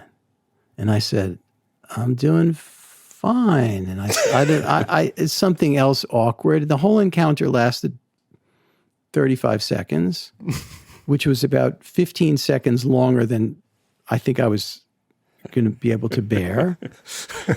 And that was it. But every time he comes to town, I go. So I've seen him innumerable times in all his various incarnations, and I never find him dull. I always find him fascinating and always willing to hear whatever new thing or new version of things that he's pulling on. He's 83 years old, and I've taken my kids a number of times. The miracle of my personal life is that I'm married to a woman whom I adore, but I think it's fair to say is not a fan. The last time I said, okay, I've got tickets again at the Beacon Theater. She said, "Who are you going to take?" I said, "Well, I was thinking of taking Alex or Noah, my kids." She said, "Well, maybe I'll go." I thought, oh, God. And I said, "Okay, you can go, but two things have to happen. You can't fall asleep, and you cannot turn to me after one or two songs and say, 'I don't understand a word he's saying.'" So we go to the Beacon Theater, and you know where this story is going. We go to the Beacon Theater, and after like 2 songs, and it's a version of something, and it's more obscure. My wife knows Hard Rain's Gonna Fall, like a Rolling Stone, but you know, her Dylan knowledge is not wide or deep. And she said, I don't understand a word he's saying. And I went like that. I wagged my finger. 15 minutes later, she was out cold, fast asleep. Do you think she was doing the show for you? I mean, No, she doesn't do that. okay. No, she fell asleep on her own. By the way, are you aware of the fact that the wedding announcement of the two of you is online in the New York Times? It's Say it again? beautiful. So the wedding announcement of Esther Beth Fine, a daughter of Mr. and Mrs. Hyman William Fine, and so on and so on. Yeah. It's there. It's the But that's not because that happens with a lot of people. Such a beautiful ad. So people Google Esther Beth Fine and will find. I think they got the middle name right. She's really Batya. Esther Batya Fine. Just in case you didn't know from Esther and Fine that she was Jewish, you've got the Batya to emphasize the point. You've mentioned the biography of your grandparents. From which kind of world did they come from? And how do you think that kind of... I don't think modest begins to account for it. My grandparents all came from either Lithuania or Ukraine. But, you know, from shtetls, you know, this kind of thing. And they were lucky. They were lucky. They left, you know, they got out and left that part of the world mainly at the end of the century. Very typical Eastern European Jewish immigration to the typical places, and ended up in the places you would expect.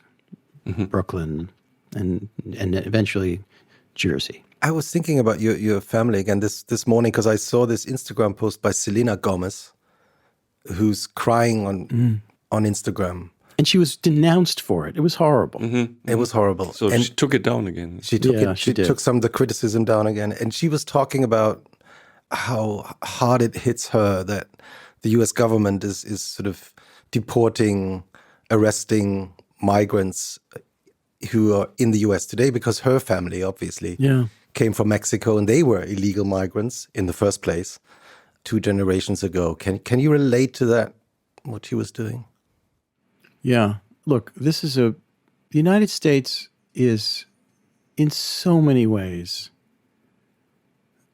complicated, screwed up, beautiful. It is unique. And some large part of the uniqueness resides in the fact that everyone is from somewhere else. Everyone. Even Donald Trump. Donald Trump, I think, is from a province that you're familiar with. Yes, his family pretended to be Scandinavian, but in fact, he's German. How do you feel about that? Yeah. Well, he was trying to hide his German roots, right, for a long part of his life. Yeah. So I find this, look, I think that immigration can't be completely willy-nilly. It can't, the world of utterly open borders is impractical and not advisable and leads to all kinds of problems that we all know about. But the notion that somehow you pull up the ladder after you and all the new immigrants are the gross immigrants and the people who are, what are they called, rapists and criminals and gangs, the portrait he paints of so many fellow human beings is grotesque. And it creates what we now call, I hate this phrase, but do you know this phrase, a permission structure? This is a very Washington thing, a permission structure. Please explain. Well, that if you normalize a kind of racist, anti-immigrant rhetoric, it gives permission for a lot of other people to do the same. Again, I want to emphasize that we need a sane, rational, orderly immigration system. There's no question about that. I think in Germany, you've had your own experience with this, and it's dominating the German election campaign. Of course, it's why you have AfD and all. You know, I get it. Yeah.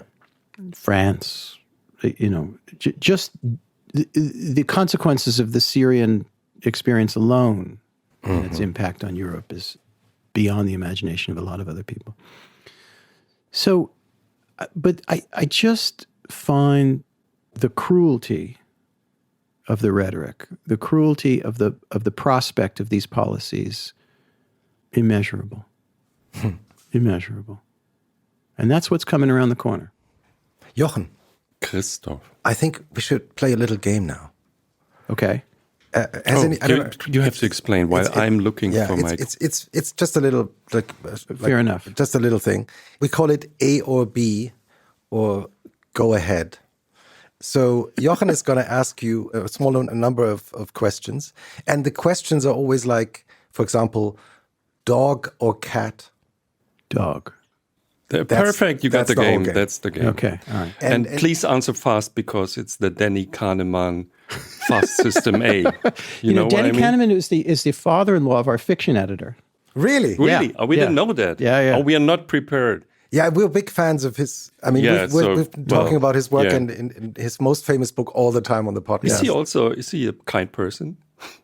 Obviously, so Danny was super. I think, yes. Deborah Treisman says absolutely. She was very fond of her stepdad. Okay. That's the kind of story we want to hear from the New Yorker. Yeah, exactly. Editor, it's like, of course, Danny Kahneman is.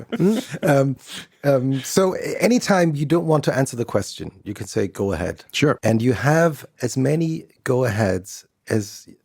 it's 10% of the questions I have. Is there a German game show that I don't know about? No, it's just our game. Just yours. Okay, we do it for 6 or 7 years now. Yeah. We sell card games. It's your version AOB. of Desert Island Discs. That's right. Yeah. In a way. Okay. All right, go ahead. Fire. Please be quick. Jochen. Christoph. Es gibt was Neues. Ja, nicht wundern, wenn man ins Alles gesagt Podcast-Archiv geht, zum Beispiel bei Spotify oder bei Apple, dann kann es sein, wenn man alte Folgen hört, dass die nur noch für Abonnentinnen und Abonnenten der Zeit zugänglich sind, Leute, die ein Zeit-Digital-Abo haben. Das ist neu. Und warum machen wir das?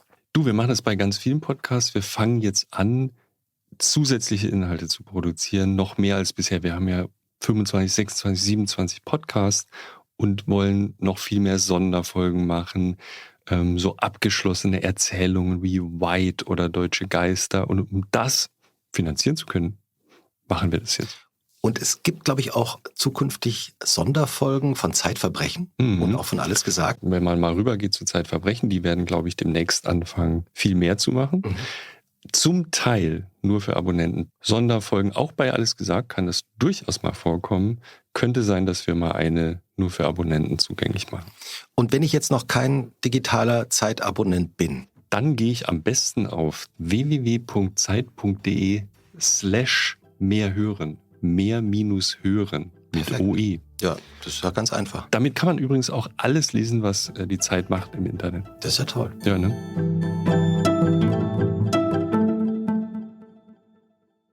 Snooze or get up? Get up. Heat or haste? Haste. Yes or maybe? Yes. To be or not to be? To be. Order or chaos? Order. To share or to have? Share. Indoors or outdoors? Indoors. Indoors or outdoors? Indoors. God or no God? No God. Sisyphus or Icarus? Sisyphus. Incense or open window? Open window. Man or woman? Go ahead. 1. Derek and the dialectics or the Pendletones? Derek and the dialectics. Ideal or real? Real. Success or respect? Respect. Respect or happiness? Happiness. Respect or love? Love. Save or splurge? Safe. To know or not to know? To know. Knowing or Googling? Knowing. Monogamous or couldn't care less? Monogamous. Old or new? Go ahead. 2. Shame or anger? Anger. Eyes closed or eyes open? Eyes open. Paris or Tokyo? Paris. India or Russia? Russia. Thailand or Nepal? Nepal. Helmet or no helmet? Helmet or no helmet? Right. Yeah. Helmet. Yes. Thanks. Assisted suicide or not? Assisted suicide. Mandatory vaccination or not? Mandatory vaccination. Rent or buy? Buy, if you can. To do or not to do? To do. Online or offline? Online. Early morning or early morning or So late sad night? we couldn't tape your eye movement on our audio. Yeah, it was a grudging online. What was the next one? Early morning or late night? Early morning. Safety or freedom? Freedom. Talk or remain silent? I think you know now. Talk. Money or no money? Money. WhatsApp or call? WhatsApp. Vegetarian or vegan? Neither. Go ahead. 3. Organic or regional? Organic. Wrapped organic cucumber or plastic-free regular cucumber? The first one.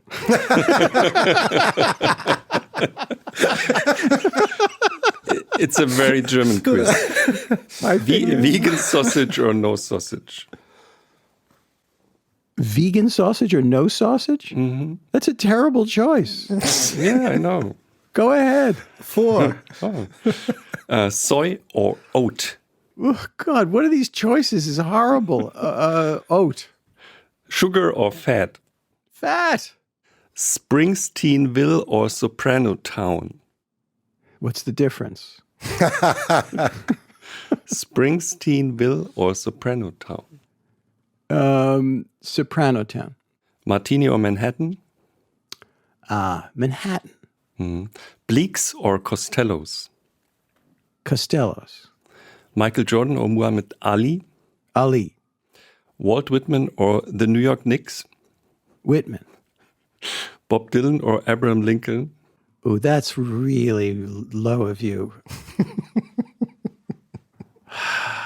God. That's really... Go ahead. 5. Oh, Bruce Springsteen or Bob Dylan? Dylan. Allen Ginsberg or T.S. Eliot? Ginsberg.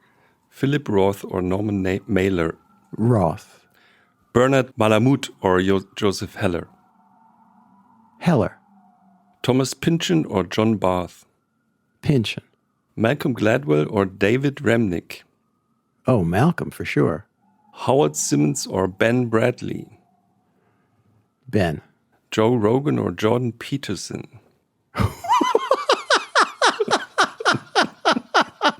Thanks a lot. Go ahead. 6. Baseball or boxing? These days, baseball. Baseball or basketball? Basketball. Communism or capitalism? Capitalism with an explanation. Communism or capitalism? Capitalism with an Thank explanation. Okay. Cash or Bitcoin? Cash or Bitcoin? Cash. Homeopathy or aspirin? Aspirin. Beer or wine? I have to choose? Mm-hmm. Beer. Wine or wheat? Or wheat? Wheat. Weed. Oh, weed. Sorry, weed. Weed. Mask or no mask? Mask. Cone or cup? Cone. Rolling suitcase or no rolling suitcase? Sadly, rolling suitcase. TV or Netflix? I have to choose? Mm-hmm. Netflix by now. Hoarder or Marie Kondo? Marie Kondo. Washing or drying dishes? Washing. Haiku or sonnet? Sonnet. Quark, gluon, plasma or Bose, Einstein, condensate? The second one sounded fantastic. Thanks. Electric car or no car? Electric car. Home office or office home? Office home. Girls or The Wire? The Wire. The Wire or Sopranos? Sopranos. Sopranos or True Detective? Sopranos. House of Cards or Succession? Succession. Homeland or Breaking Bad? Breaking Bad. E-reader or not reading at all? E-reader. Book or audiobook? Book. Podcast or audiobook? Book. Gender neutral toilet or no toilet? Gender neutral toilet. No toilet's a problem ultimately. Fiction or non-fiction? I have to choose? Mm-hmm. Go ahead. 7. Print or digital? Print. The Cut or Teen Vogue? Teen Vogue. Newspaper without internet or internet without newspaper? Internet without newspaper. Spotify or record? Spotify. Harry or William? William. Catherine or Meghan? Catherine. Luke or Han? So you know Luke Luke Skywalker Luke. and Han Solo? Neither. Luke. Can't stand that stuff. Can I do a neither?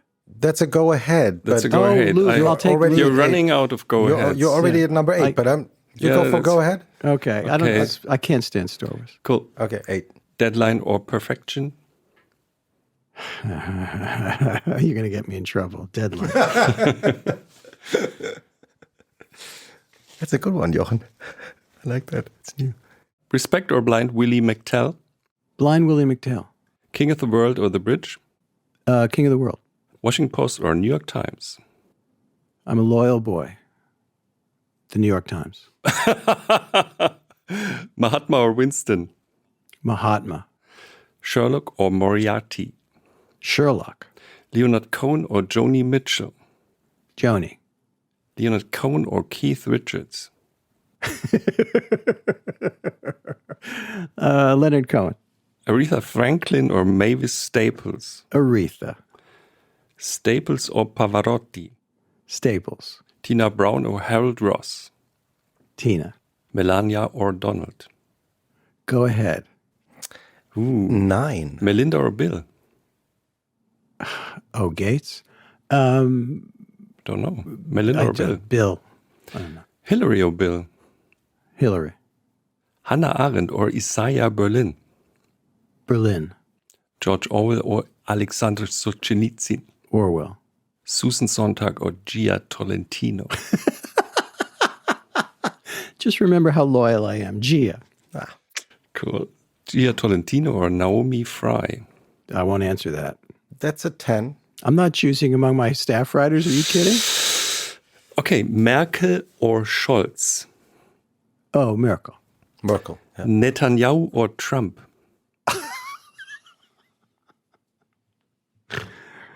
When does this game end? You're getting closer. You're getting closer. I can feel it. Go ahead. 11. Trump or Putin? Oh, my God. Go ahead. Trump. I don't know. Okay. Okay, that's it. So that's the final, traditional final question. Now, Jochen was asking Trump, you many... I guess. Yeah. But that's a terrible trick to play. Yeah. So Jochen was obviously asking you lots of questions about movies and TV shows. And I know you're a big fan. You're watching so many shows and you have actors. I read books too, you know. Yes, of course.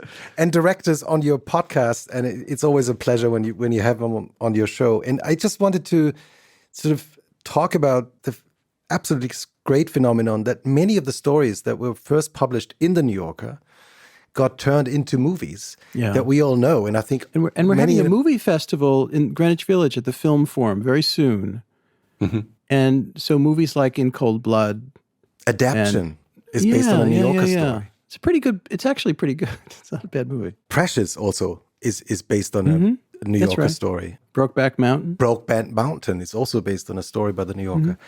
And also, there's a movie made by Wes Anderson called The French Dispatch, Right. which obviously is based on the New Yorker. I mean, it's a fiction version of... it's based on the New Yorker, but it's set in Paris. Obviously, it's as if it were the New Yorker were a French-based magazine. But it makes characters of very obvious figures like Mavis Galland, who was based in Paris for a long, long time, a kind of French-Canadian writer who then lived in Paris, and A.J. Liebling, who wrote about food and the war. James Baldwin is a figure in the movie. I found it enormously enjoyable and so different from my day-to-day existence that I can't begin to. And also, one of the great things that Wes Anderson did sort of surrounding the release of this movie, he printed a magazine. You could buy copies of the French Dispatch all over the world in magazine stores. I've never gotten a copy of it. It's a lot thinner than the New Yorker, I have to say, but it's absolutely great. And also, I mean, recently on your podcast that we've just mentioned once or twice in this conversation before, the New Yorker Radio Hour, yeah. It's absolutely fantastic. I can recommend it. I listen to it every week. You had a former colleague of yours on the show recently who wrote a book about Lorne Michaels, It's Susan Morrison. She's very much of a present colleague. Oh, I'm sorry. But she wrote a book on Lorne Michaels, who was the originator and continues to be the executive producer of Saturday Night Live. Yeah. And during that conversation, she mentions to you that, David, are you aware that there are many impersonations of David Remnick? It's the first I ever heard of it. I had a feeling, because you sounded very surprised that the staff of Saturday Night Live apparently... Look, it makes sense. If you make the out-of-body experience and recognize and put aside your own self-delusions or ego or whatever and realize, you're the boss. And therefore, people think about you a little bit more than you might recognize sometimes, because your decisions or mistakes or character impinges on their lives. And so in order to relieve tension or make fun of that, I mean, God knows we all imitated Ben Bradley at the Washington Post. We all did the voice, hey, Ben. We all did it. And I think that's always the case. And, you don't like to think of yourself in those terms, maybe, but I remember being on the plane going to a trip. It was Berlin to then Africa, all around Africa with Bill Clinton. Huh. And some rich person donated the plane, and there were about 5 reporters on the plane, and then his staff, and then the rich person and Clinton in the back. And every one of the staffers did an imitation of Clinton. Every single one of them. The thing is, what's really most important is about, and they all did it, and they were You're quite perfect good, at I have it. to say. Yeah, well, thank you. And so it was a weird thing becoming a boss. I was a writer at the New Yorker. Mm-hmm. Tina Brown quit to leave and start another magazine called Talk Magazine. And suddenly we didn't have an editor. And then 3 days later, I was the editor. And I had never been the editor of anything other than a high school newspaper. And then suddenly you're making decisions about if their piece is good, bad, or indifferent, how much money it's disconcerting, complicated. Being a boss, David, also means that you have to decide on the cartoons. Yeah. And that process, I've always imagined, what's it like when the cartoon editor comes to your office? How do you actually do it? It's a very technological thing, and I'm going to explain it to you. You may not understand. It's almost on the level of artificial intelligence. She comes in with a stack of cartoons, there may be 60 of them, and there are 3 baskets. Wait for it. I'm going to go slow. One basket says yes, one basket says no, and another one says maybe. Should I repeat that? I didn't. And we go through them, and we put in some in the yes, and some in the no, and some in the maybe. And then it's unbelievably complicated. Yeah, it sounds complicated, but then there aren't that many people in this country that can handle that kind of level of. When I heard about, can you repeat the thing with the maybe? I'm not sure if. Well, maybe that's a very good question, by the way, because maybe could go either way. That could go either way, and we have to think about it again. Yeah. But then, because you've mentioned these 27 fact checkers that are in your studio at the moment. 28, but who's 28, counting? I'm so sorry, fact checking again. Yeah. But then the funny thing happens. You choose a couple of cartoons with her or him. Is it a her? Her. Emma Allen. Yeah, she's been editing for many years, no? No, not that long. Oh, I mean, okay. maybe, I don't know, 5 years, something like 5 that, years. 6 years, yeah. It's nothing. It's nothing. At the New Yorker, it's nothing. And then compared to me, I do 5 years standing on one foot. It's a little internship. Yeah. But then the fact checking starts. Yeah, we fact check everything. Every cartoon in the New Yorker is also being fact checked. Yeah, I mean, if they were being literal about it, the fact checker might say, a dog really can't talk. And then we'd have to kill that cartoon. So the fact checking when it comes to cartoons is just to present the factual discrepancy to the cartoonist and the cartoon editor and see if we want to do anything about it. 9 times out of 10, we probably don't. Right. I mean, we kind of do understand that poodles do not stand on their high legs and sing Traviata. They do in cartoons, however. But if the cartoon presents a misshapen rendering of the Empire State Building or the Chrysler Building, and you point that out to the cartoonist and say, oh, when I do the finish, the final version, I should fix that because it's, one is bigger than the other. Then they do that. The same goes with, I swear to God, poetry, fiction, and the covers.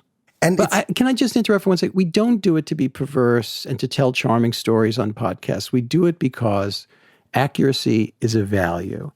And of course, it's, I'm going to let you in on a secret. Long ago, there were writers that I loved, Joe Mitchell, A.J. Liebling. And I think it's fair to say the rules were different in the 30s and the 40s. And there was a certain amount of making it up, a certain amount of it. But if I'm going to publish profiles that are actually tough on the subject and not just kind of friendly things, or if I'm going to publish investigative reporting, I need you to believe and to know that when I'm saying something is factual in the New Yorker, that it's factual across the board. The cartoons is another matter. But we're much, if anything, stricter now, whether you like it or not, about these principles in 2025 than we probably were a century ago. Yeah, and I talked, before our conversation, I talked to Christoph Niemann, of course, who's been a frequent contributor to the New Yorker. He's amazing. In which way? Christoph is a lot of artists, what they do for us is beautiful, is pretty. Christoph is a man of ideas. He's a concept, and he has a lot of forms that he uses, whether kind of digitalized forms or drawing. He's just a very, very clever, deeply intelligent artist. Yeah, I think he's done more than 40 covers for the New Yorker and many different things. And there'll be many more. Yeah. And he explained to me that even when he draws a sort of a comic or illustration kind of story and he was in Korea, let's say, or somewhere else in the world, he gets the same fact-checking phone calls. Yeah, from but the I don't think he has to always respond to it on the level of being literal. I mean, we particularly when it comes to things like Christoph's work. Yeah. But I mean, just to give a current example, I just read this fantastic profile that was published in the New Yorker on Sir Norman Foster. Good piece. Ian Parker. Fantastic piece. So this person, obviously one of the most successful architect of the world, and he has been talking about his life for decades and decades and decades. And he's been telling the story of his life, that he grew up in this very sort of, England, and nothing in his family pointed towards the fact that he would become an architect. And he's been telling this story apparently in interviews all the time. But this is like what we do in life, Right. And to some extent, the exercise that we're engaged in now, this is a long conversation by any stretch in most realms of the press, but we're getting to know each other, and you're peeling back my bullshit. In other words, we all have stories that can be true, but they're not the truth. Do you know what I'm saying? In other words, you go to a dinner party and you're meeting people for the first time. We've all had this experience, and you tell or a first date, and you have those 3 funny stories that you tell about yourself, whether you played guitar at 19 in Paris and Dire Straits, or the time that you took Katharine Graham to the circus in St. Petersburg and she almost got eaten by a tiger. And it's all true or true-ish. The old joke. Publisher of the Washington Post. I'm not a Jew, but Jewish. But they're like the first layer of skin, in any life. I remember being, somebody asked me the other day, we were in therapy. And I said, well, I was, not terribly long, maybe less than a year. And I was there for a very specific reason, because my 3rd child has very profound autism. And the process of taking that on board and how to deal with it and not to be angry and to be to live with it and learn how to I felt I needed some that. And then he was very useful and it was helpful, but it was very specific. It was not about, mommy problems or daddy problems or let's delve into the deepest recesses of childhood. So after a while, I kind of had and I told very funny stories about Philip Roth and things like that. And the analyst or psychiatrist at one point said, David, that's a really funny story, but I'm very expensive. And if you want to keep telling these stories, I find them incredibly amusing and and ka-ching, he's making a living. But what he was suggesting is it wasn't doing me any fucking good. And sooner or later, I got the message. Either make use of this time and be honest and probe more deeply. And you were. Or spend the hour another way. And you were. I spent some more time with him. I'm very grateful to him. And then enough was enough. And look, we all know people, if they can afford it or their health insurance can manage it, have, been seeing people for years and years. And a lot of people it helps. I had enough. What did you find out after the year? It's a fair question. I think it helped me make more sense of the predicament and what was realistic and what we had to think about and to stop being so angry about it. Simply by being honest to somebody who doesn't know you and is just taking your money after all. Freud invented something very clever. In other words, it's a conversation that's essentially, it goes one way. It was useful. How's your daughter doing today? The same. She'll never live independently. She has very minimal language. We live in a country that's not a social democracy, so there's not ways of figuring out a future that's sure-handed. A friend of mine at the New Yorker has a brother, a stepbrother, I forget which, who has Down syndrome and lives in England and lives very happily in a state-funded, very decent, clean, well-run place, home in the English countryside. And she visits and talks to them on the phone a lot. And that's the result of at least a partial social democracy. We do not have this.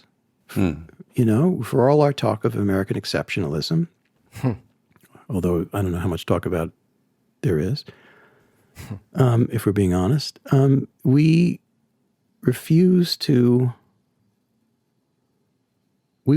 decency in so many realms of life. And healthcare, we made an improvement during Obama, but we didn't go all the way. I mean, the idea that you're going to pay $75,000 to go to college is, I think, an obscenity. Is that, the situation of your daughter, does that sometimes make you wish you could live forever? It makes me wish exactly that. I'm not interested in death. I find it a colossal cosmic joke. You asked me on our little game there. In the To be or not to be? Yeah, to be. What an unbelievable, freakish, cosmic gift. But it doesn't last very long. I remember there's a scene in Philip's book, The Human Stain, Philip Roth's book, The Human Stain, where our hero, Coleman Silk, who's a man of, probably my age, late middle age, and he goes to Tanglewood to a concert and to hear Shostakovich being played. And he looks around. It's, you ever been to Tanglewood? Probably not, but it's a kind of outdoor, beautiful concert space people go to in the summer. And he looks around at all the heads around him, and they're mostly gray because the audience for classical music, I assume it's similar in Berlin as it is in New York, is not, people are generally not 18. And he realizes that within 25 years or 30 years, every single person in the audience will be dead. It's that kind of little flashing insight that you have all day long about the ephemeral nature of this existence of ours. And and I find it maddening. Mm-hmm. Now, you're celebrating the 100th anniversary of the New Yorker in February, and you've been the editor since 1989. 26 years. So for a quarter of its existence, you've been the editor. Have you ever thought about the fact that you're one of the few very dominant figures in this 100 years story of that magazine? It's true. There's only been 5 editors, and 3 of us have been editors for a long time, and 2 editors whom I admire, Bob Gottlieb and Tina Brown, were shorter, I think 6 years each. And that's unusual, obviously. The New York Times doesn't do it that way. Most people are editor for at most 10 years, 8 years, something like that. And they don't do it until they're in their mid-50s. And it's more institutional. This is kind of very orderly succession. But here's what I don't believe in. I don't believe in the notion of the imperial editor, that all the ideas and all the editing comes out of the head of this one figure. I think that's just, I can't describe it as anything more blunt than bullshit. It's egomania. Mm-hmm. And if it was ever true, it's certainly not true now. And I have colleagues like Dan Zalewski and Henry Finder and all kinds of people, Deborah Treisman, who's a lot of people, and whose names don't get mentioned and who aren't interviewed by your esteemed publication, for which I'm very grateful. And they're doing enormous work. Even I mentioned earlier on in our conversation, which I think began last week. 2 minutes ago. Just a fleeting second ago. I mentioned Catherine White. And unless you're a kind of nerd about the New Yorker, you wouldn't know that poetry and serious fiction came to the New Yorker through her avenue and not through Harold Ross's. Now there's a biography of her and she gets her due, but you'd have to be a kind of insider to know that. But isn't that also because there is no masthead in the New Yorker? I mean, but the only people that read mastheads are, themselves rather obsessed with these things. No one else. But it's still funny. I think William Shawn and Harold Ross didn't want a masthead because when you have a masthead, it brings on office politics in the worst way. It's an invitation to disaster. How come my name isn't there and here and there? It was a very shrewd decision. You mentioned before that you had no idea how to be a boss when you were, I still don't. I imagine. So Malcolm Gladwell, for example, he compared you to a basketball player. His workday consists of gliding around the office and being charming. Look, in fairness, I love Malcolm very much, but Malcolm hasn't been in the office in 25 years.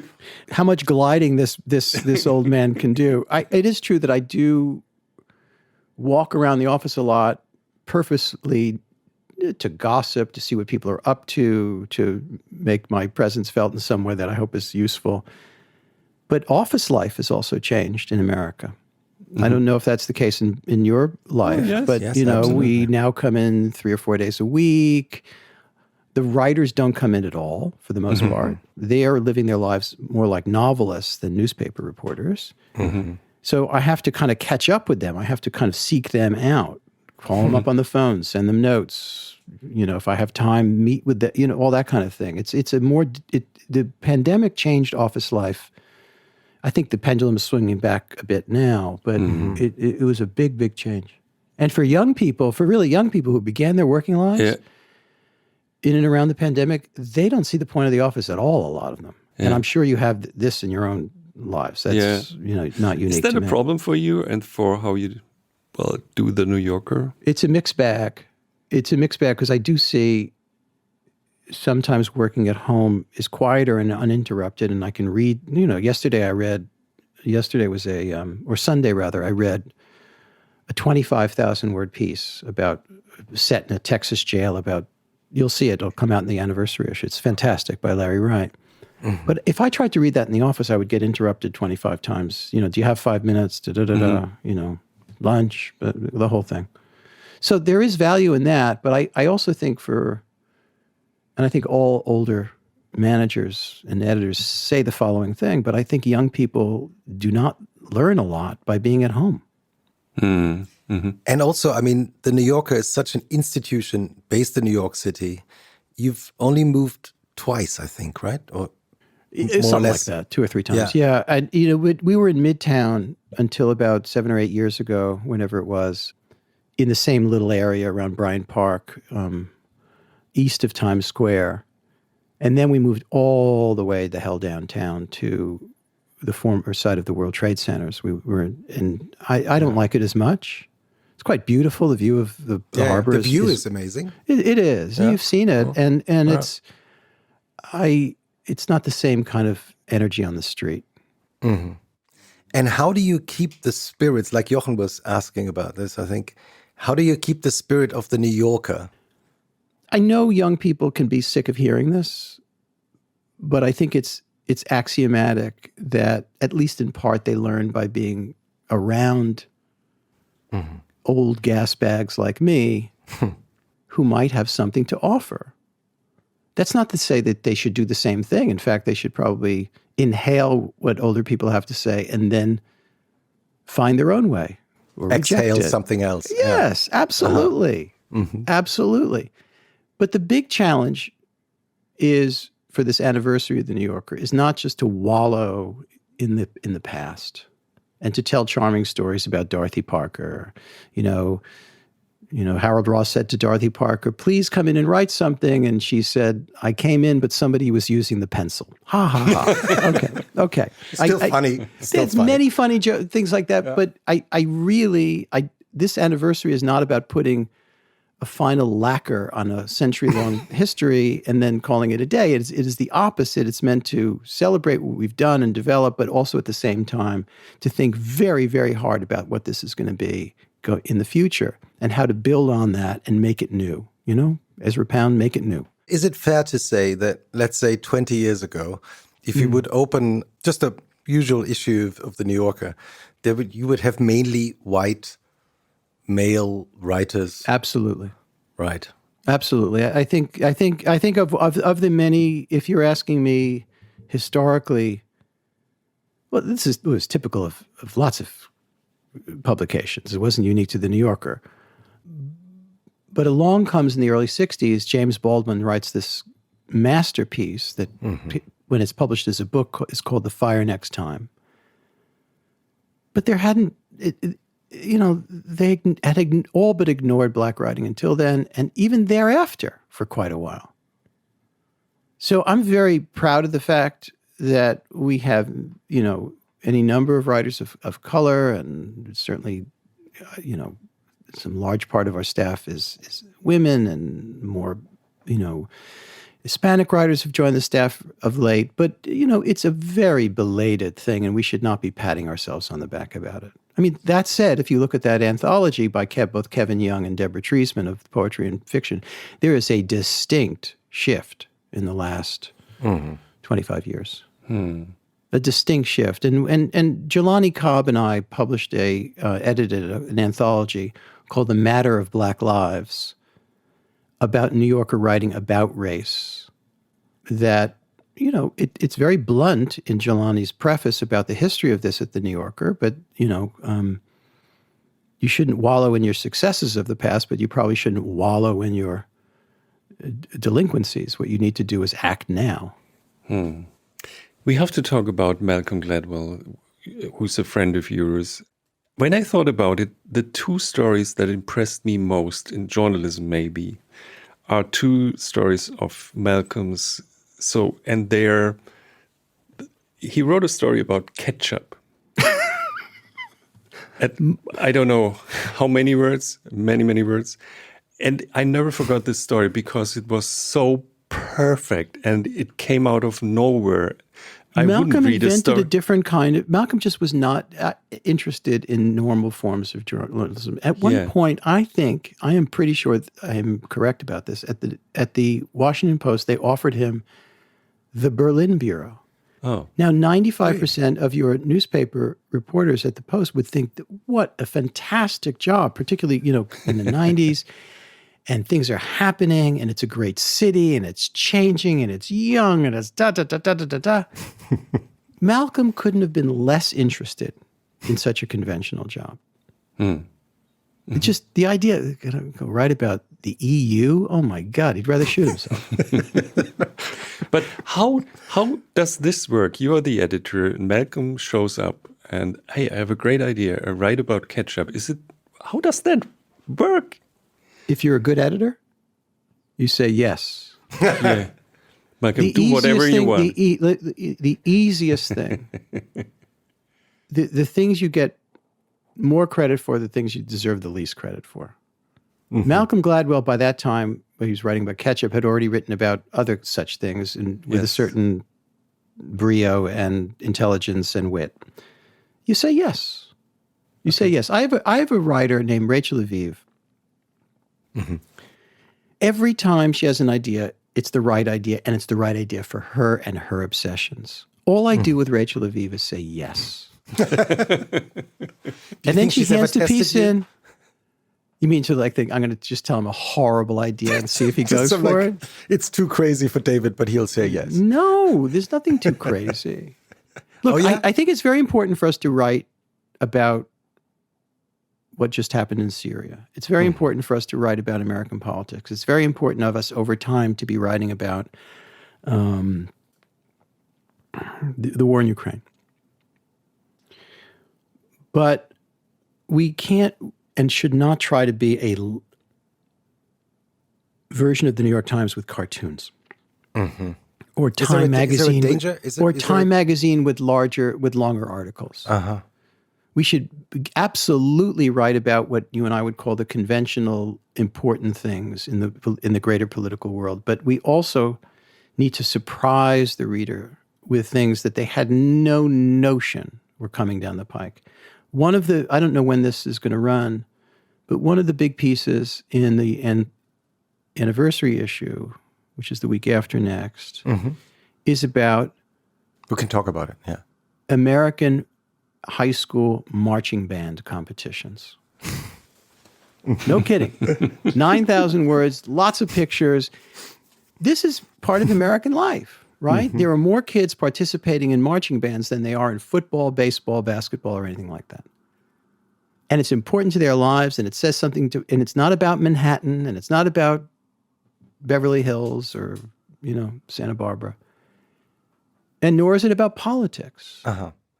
And people will have no reason to get their New Yorkers and expect that to be coming. Yeah.